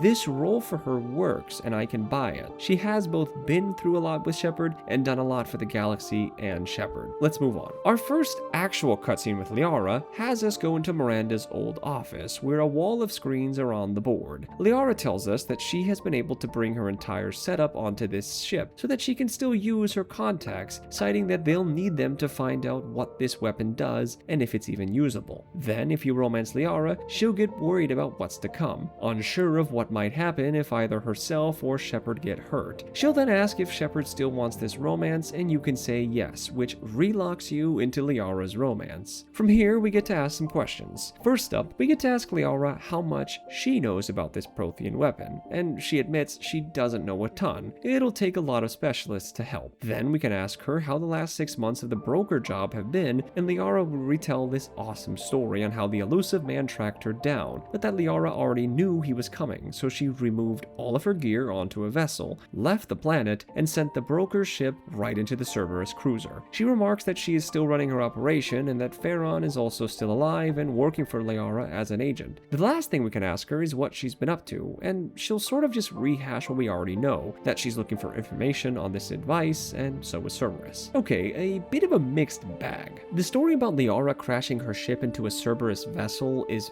freaking awesome, and is another display of how smart and how good of an information dealer she was, since she knew the attack was coming. The rest is a bit surface level. I think we could have used a bit of that complexity in Liara's explanations here, maybe on how she is struggling to weigh what is right and wrong anymore, how shady the world of information is, something. She sort of just explains what she's doing and that's it. It's not horrid, but it needed a bit more. The rekindling of the romance and the flirting afterwards was a nice touch. We didn't get a lot of that mutual flirting as a couple in Mass Effect 1 and very little in Mass Effect 2, so it's a nice touch to see here. Moving on, Liara, like every companion in the game, has unique dialogue for almost every mission in the game. I will attempt to pluck scenes that I think add to her story here, so if you're wondering why X or Y scene was not here, you can generally chalk it up to either the scene didn't require analysis, or that the scene doesn't add as much as another for the same point. I'll start by skipping the Eden Prime mission where we head there to pick up a Prothean artifact of some sorts. Yes, Liara does have a lot of additional scientific commentary here, but we can just skip to when we get to speak to Javik, the Prothean artifact in question, since Liara is forced into this scene no matter what. This scene is an amazing character intro for Javik, but we don't need to dive into it here. TLDR, Javik is the last of the Prothean race and will have his vengeance. In this scene, Liara will add little comments as Javik speaks, and once he agrees to join us,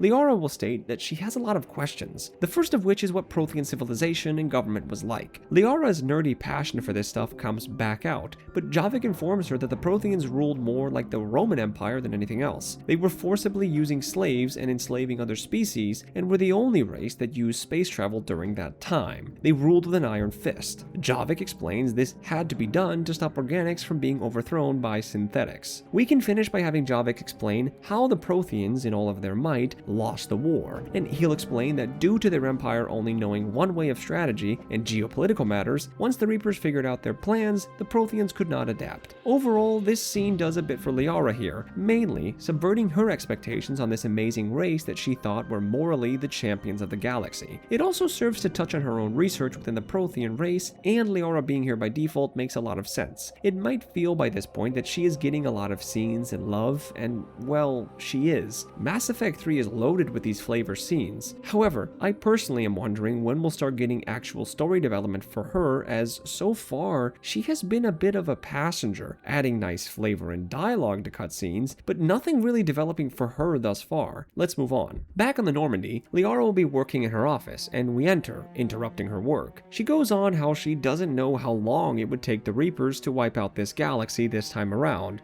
speculating that she might live long enough to see the entire end of the cycle. Her stressing out and worrying has Shepard offering reassurance, to which Liara will ask Shepard, does it? Her stressing out and worrying has Shepard offering reassurance, to which Liara will ask how Shepard does it. How they keep going before praising Shepard for being the spearhead that is fighting back against the Reapers. If you're romancing here, she'll sit on your lap as Shepard teases that they know if they don't stop the Reapers, Liara will be pissed. The scene ends. This is more of that great romance building that I find Mass Effect 3 has a lot of. The subject of the discussion is still centered around something relevant, the Reapers, but the playful and joking manner of discussion between Liara and Shepard means that even if you aren't romancing her, this can still come off like two old friends just wondering how deep of trouble they really are in. I like this. This game in general, while it has its flaws in other areas of writing, mainly with its character arcs within this game, the general scene by scenes in isolation are pretty good, and this is just another example of that. The next scene, however, is fantastic. Liara has a box in her arms as she sits with Shepard. What's in the box? Well, in case humanity and the galaxy fail, this box has information on everything from the Reapers to technology developed in this time to, of course, the Prothean weapon, linguistics, culture, and more. These boxes will be planted on several planets and buried deep below so that eventually someone may find this information and finally stop the Reapers. There is, however, one topic included that she needs help deciding on. That topic is on what Commander Shepard's entry can include. Shepard can influence the entry if they choose, but letting Liara decide has her say how good of a fighter and leader Shepard was, how they fought harder than anyone to stop the Reapers, and made peace wherever she went.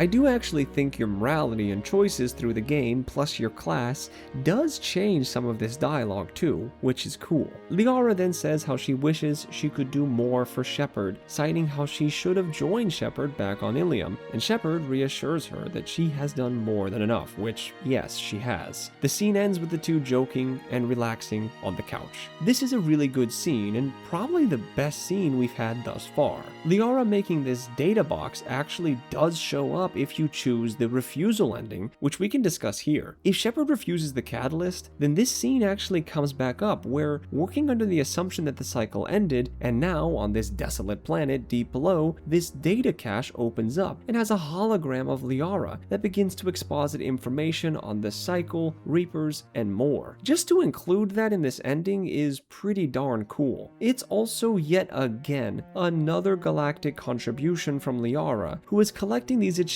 at a pretty fast pace. It's also completely in character for her to always be planning for the worst, because in Mass Effect 1, the whole reason she trusted Shepard in the romance is because she felt they might have already failed. And the fact she went back to her roots, no pun intended, by putting something for a future archaeologist to find is a nice chef's kiss. Her last lines about wishing she could have joined Shepard on Ilium reflects her grief and regret. Liara overcame her troubles with Shepard at the end of the Shadow Broker DLC, and she overcame that fear that Shepard would hate her, along with overcoming her own grief with her choice to give Shepard away to Cerberus. But once she became the Shadow Broker, she couldn't just leave that. I like the reference and callback to this DLC, and I think it's very appropriate. Perhaps Liara feels regret for Shepard being arrested by the Alliance for the last 6 months. It's just nice usage of the history within the games and the emotional states between these two. This whole scene just works similarly to the scene in Liara's office. We have relevance here. We have stakes. The Reapers are a threat that we might not be able to stop. This conversation is occurring because that question exists. What if we fail? It's a question that is being answered here. Good agency for Liara too, and a good scene with purpose. Let's move on. In Mass Effect 3, we also get the chance to hang out with squad mates at the Citadel. For Liara, we can hang out at the Presidium, where Liara is just looking out at the water. She doesn't want to do anything more exciting, instead explaining that this reminds her of where she grew up on Thessia. Liara explains that her mother, Benezia, would take her to places like these and watch her daughter dig for fossils. Despite the scolding, her mother purchased Liara's first history book for her shortly after. She reminisces about missing her mother and then finishes by saying that she enjoys times like this, with Shepard as friends. You can officially lock this romance in where Shepard can say they want more than just friends with Liara and spend the rest of their life with her, to which Liara will agree, and thus your love blooms. The scene ends with a kiss between the two of you. Okay, another quick but nice, flavorful scene, but one of the better ones I think, since we get some really nice backstory into Liara's life, a bit of foreshadowing for our journey to Thessia, Liara's homeworld, and then some callbacks to Benezia with some subtext back to how her mother clearly approved of her daughter's choice to go into archaeology. This all works really well. Again, a highlight of this game are these kinds of moments. I think the choice to give some information on Liara's upbringing was smart, as we don't have a lot of that area filled out. I also enjoyed another subtle nudge that this whole time, Benezia was proud of Liara, and that was made obvious by Benezia buying that history book for her daughter. Very good, BioWare. The notion I get from Liara in this game is that she's found an equilibrium within this game between empathy and caution, kindness and aggression. It seems like she, like Garrus, Shepard, and Tali, are just struggling to stay together as they try to fight against the Reapers. The best culmination of these events does come when the crew gets to go to Thessia. This mission is designed to find a very hidden Prothean artifact that might have information on the catalyst, so we have to get there. But the Reapers are wrecking the planet, and Liara tells us that below the ship is her home. She has to go. And for this mission, you do have to take her. You don't get the choice. On the ship, Liara shares with us that she actually has already been to this temple. Her mother took her there, and when Liara got access to the Shadow Broker data, she found encrypted files in Benezia's personal storage, and even revealed that this temple had been receiving government funding on the down low. And once we get to the temple, we learn a lot. Mainly that Protheans helped nurture the Asari, so much so that they were revered as gods and goddesses. If you bring Javik here, he'll continually point out the resemblance. Liara is stunned at hearing all of this, and once we activate the statue, thanks to Shepard being touched by the Prothean artifact on Eden Prime and the cipher, a glyph appears. Similar to Vigil on Ilos, the glyph informs us that the Asari have hidden this information from the rest of the galaxy for some time, and Liara denies this. Her people could never do something like that. The glyph goes on, stating that the catalyst, along with the weapon, have been passed on from cycle to cycle. If you bring Javik, the glyph will ask if he believes this cycle can beat the Reapers, and Javik will say that they at least deserve a chance to try. The glyph decides to assist us, promising to interface with our systems before Kai Lang, which, wow, I think this is the first time that I've actually mentioned his name in any of my analysis videos. Anyway, Kai Lang interrupts us. The elusive man tries to spew his drivel, and a fight breaks out that leads to Kai Lang escaping with the Prothean glyph that holds the knowledge on the catalyst and how to complete the weapon. With that, the scene ends. Okay, so without diving into how cool all the exposition is, because most of this scene is a big key in the overall plot of the game, I will say that Liara being allowed to return to Thessia was very cool. Her racial pride, to the point of blindness to certain degrees and very obvious facts, was also awesome. That is a contradictory trait to give her, but it works. We also hadn't really seen that appear before, so it adds something quite new to this scene. As for what the glyph states, about how this whole cyclical process is cyclical and not just with the extermination of races, but the information being passed down by each cycle, means that Liara's prediction, all the way in Mass Effect 1, was right. Crazy prediction, and that shows just how smart she is and how important she is to the galaxy. Having her forced onto the team here was 100% the right call. With Liara, it seems like any situation that you put her in, she'll have unique dialogue to say, which adds to her character, since most of the time, the dialogue not only seems relevant, but it makes sense how she would know certain things because she's a history buff. After all of this, the crew gets together and prepares for the final assault on Cerberus. Shepard is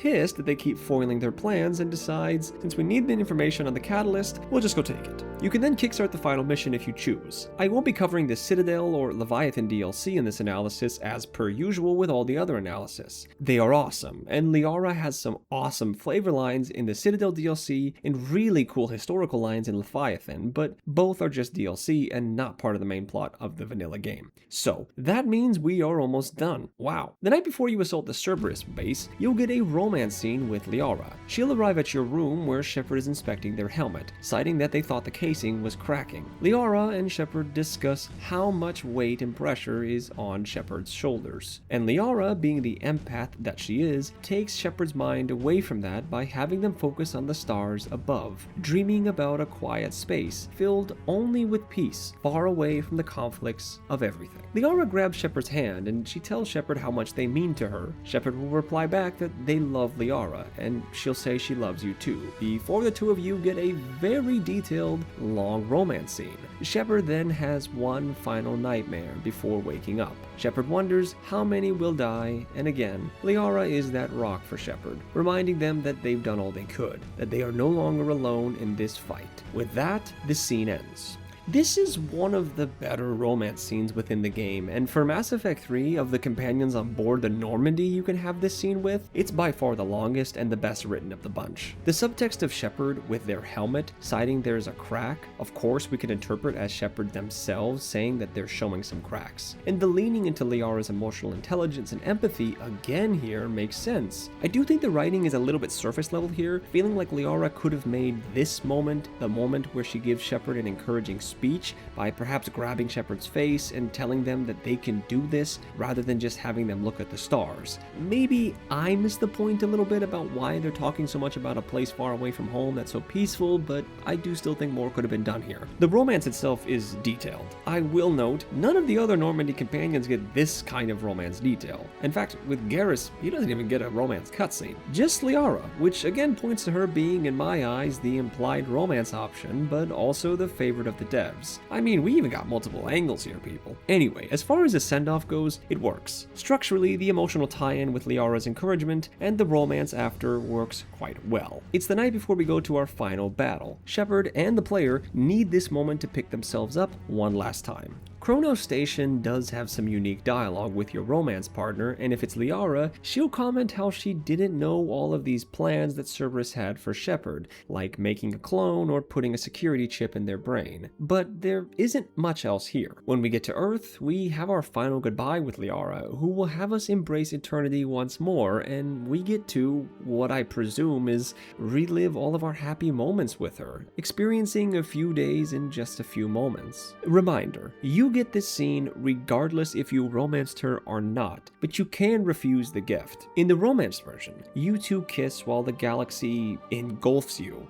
I think it's engulfing you. In the non-romance version, which I actually prefer, Liara leans on you. The symbolism here is extremely obvious. In times of hardship, Shepard has always been there for her and has always been her rock, just like she's always been there for him. The fact that you get this and her holding your hands really pushes the narrative that she is the forced romance, and the fact that she got an actual cutscene where some of your companions just basically tell you, "Here we go, Shepard," or in Rex's case, doesn't even get an actual conversation with Shepard, is also an eyebrow raiser, but I'll get to that in a moment. The last cutscene you get with Liara, excluding her crash landing on that random planet, is if you take her with you for the final assault.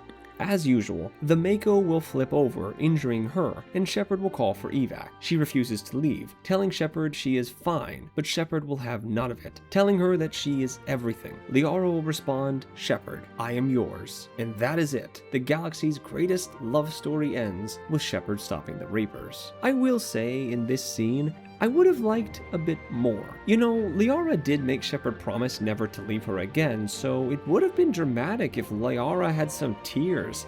Perhaps Shepard too. Maybe Shepard could have apologized and Liara will remind them of their promise, asking Shepard to make that same promise again before they go, promising Liara that they'll return. Shepard's last words, however, will just be, "I love you." And as Shepard departs, Liara can drop that line, "I am yours for eternity," which is a bit tighter of a line, but also subtextually an acknowledgement that this is it. Her lover may never return. And that is it for Mass Effect 3. I feel like we really breezed through the third game, especially this last portion, and that's mainly because Mass Effect 3 didn't have the tight character stories like Mass Effect 1 or 2 did, instead opting to focus on fleshing the main story out, which, given what we know about Mass Effect 3's production, was the right call. BioWare had such minimal time to finish this game. So, what do we think of Liara here in this game? Overall, not bad. We definitely got to enjoy that role romance angle finally, and it fits really nice here. Liara's usage of kindness, empathy, and care for Shepard works really well for this game, since Mass Effect 3 actually emphasizes Shepard's cracks and flaws starting to show. The other characters do chime in to help Shepard, but with Liara, those traits have been well established in the other two games, so it just comes off a bit more authentic with her. Her writing never really had any bad moments that I could think of, nothing that made me question why did she do this, or what the intention was with BioWare's choice to include certain scenes within this game. In isolation, her writing in Mass Effect 3 is actually the weakest, as Mass Effect 1 does have a actual arc for her to take on, but Mass Effect 3's dialogue is better. It's hard to feel that Liara isn't the most important squad mate that Shepard has in this game. But let's discuss a few things now across the entirety of the trilogy. How is her writing overall? Well, it's pretty damn solid. Mass Effect 1 heralded probably the only moment where I wondered what her character motivation was for making a 180 and sleeping with Shepard, and I offered what I felt might be the implied reason, which came from the scene prior, where Shepard doesn't give up. And of course, the only bad writing for me was the scene with her and her mother, which I just felt was really undercooked. Outside of that, Liara doesn't really have anything that I can say is bad. Mass Effect 1 is maybe her worst appearance, followed by Mass Effect 3, and then her story in Mass Effect 2 is just amazing. I would argue damn near perfect, and it's assuming that you played the Shadow Broker DLC. Something I pointed out at the start is two other factors. Liara is a bit of a forced romance, and that she gets a lot to do in this game. To the first statement, after looking over most of her scenes, she 100% feels like the forced romance, almost too much at times. If you watch my Shadowheart analysis, I made a point that she too felt like a Liara character, meaning large portions of the plot revolve around her arc, and that her romance got a lot more development and additional dialogue than anyone else. For Liara, the romance portion being forced into the player is 100% true. She got her own DLC in Mass Effect 2, is the default option for multiple scenes throughout the trilogy, is the only character next to Joker that can't die until the very end of the game,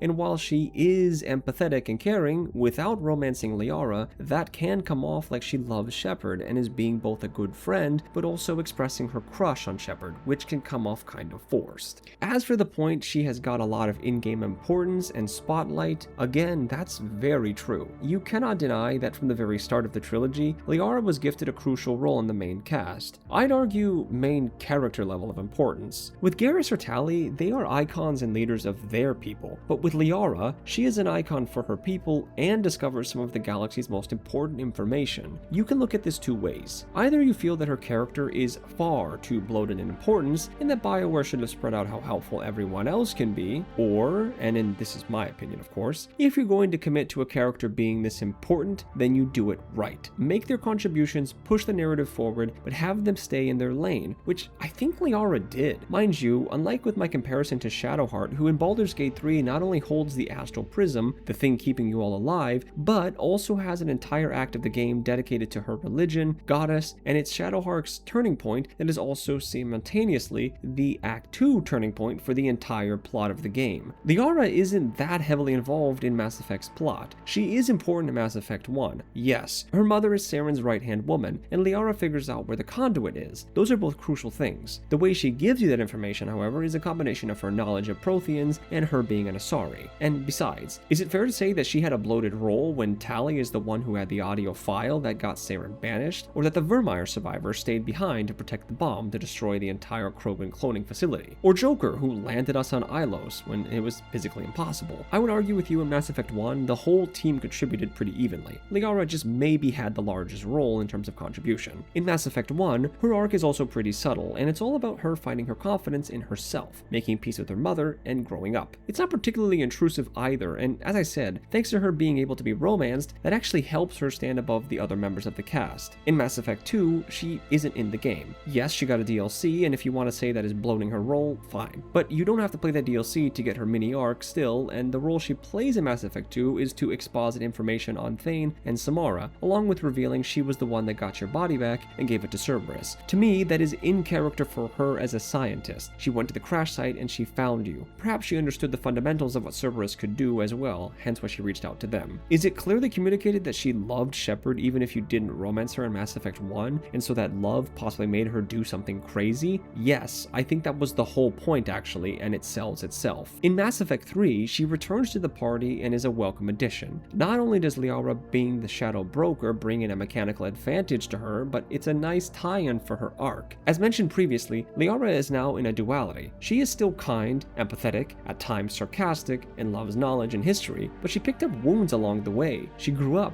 Now she can also be very cunning, perceptive, violent if needed. I think she handles these new traits very well, and her contributions to this game, specifically the backup plan and finding the Prothean weapon, are again an evidence that she has a lot and that she gets to do a lot. But I don't know, it doesn't feel like a reach. I mean, she is a Prothean scientist. Can I feasibly buy she ended up on Mars at a Prothean site? Yes, and she was an archaeologist, so can I feasibly buy that she created a failsafe and buried it on multiple planets, understanding why leaving something behind for the next generation might be helpful? Yes. What I'm saying is that while I think you can easily make the argument that she is a forced narrative piece and or romance partner, this game does support those pathways really well. To me, she never feels out of place either, constantly fitting into scenes and areas of the game. She is dynamic, and for me, she is the canon romance. This game is fundamentally better if you romance her. There is no doubt about it. The tension in between missions is great. The love development plotline from Mass Effect 1 to 2 is awesome, and if you play the Shadow Broker DLC, then it makes for an extremely satisfying ending. For someone as important as Shepard, I can buy that his partner is someone equally important, and that dynamic feels like they make the galaxy's strongest power couple. Liara has strong writing, and I myself was a bit surprised, as I always remember romancing her and the comfort food feeling that she gave me. I thought maybe those feelings spawned because she was my first romance, and it was my first playthrough, but no, she has good writing. She serves as the default love interest for our hero, and sometimes plays the damsel in distress, and sometimes the powerful sidekick. She works on a structural level due to her developing arc that admittedly does taper off in Mass Effect 3, which ups her romance angle with Shepard more, bringing some of those emotional beats in between missions that any good action-adventure film or game needs. Is she the best written? No. I think there are characters that have stronger writing in one or two of the games, but she might be the best written of the OG cast that appears in every single game, strictly due to the straight line of progression she has and just how strong her characterization really is. In my Rex analysis, I even pointed out how in Mass Effect 3 compared to Mass Effect 1, he is a really almost different character. Liara for the most part stays pretty much the same to her core characteristics, just becoming more interesting as the games go on. With that, we've reached the end of our analysis, and my word, I believe this was longer than my Garrus analysis,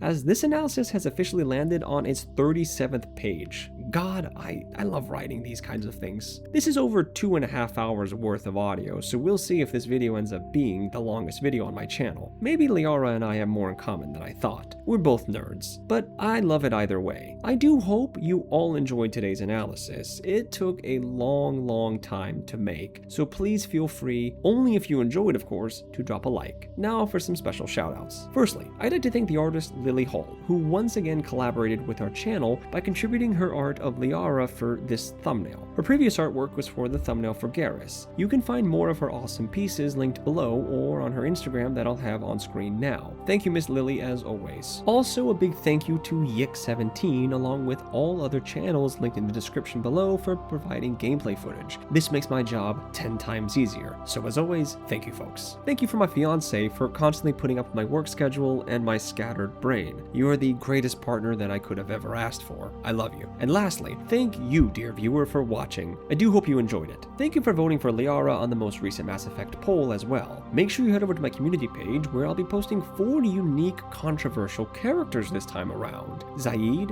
Jacob, James, and Kai Lang, in what I expect to be a hotly contested analysis video regardless of who gets voted. With that being said, I'm off to go put eye drops in my eyes because they are burning. I do wish you all well in your adventures, and until next that I see you, be well, be safe, be healthy, and bye-bye.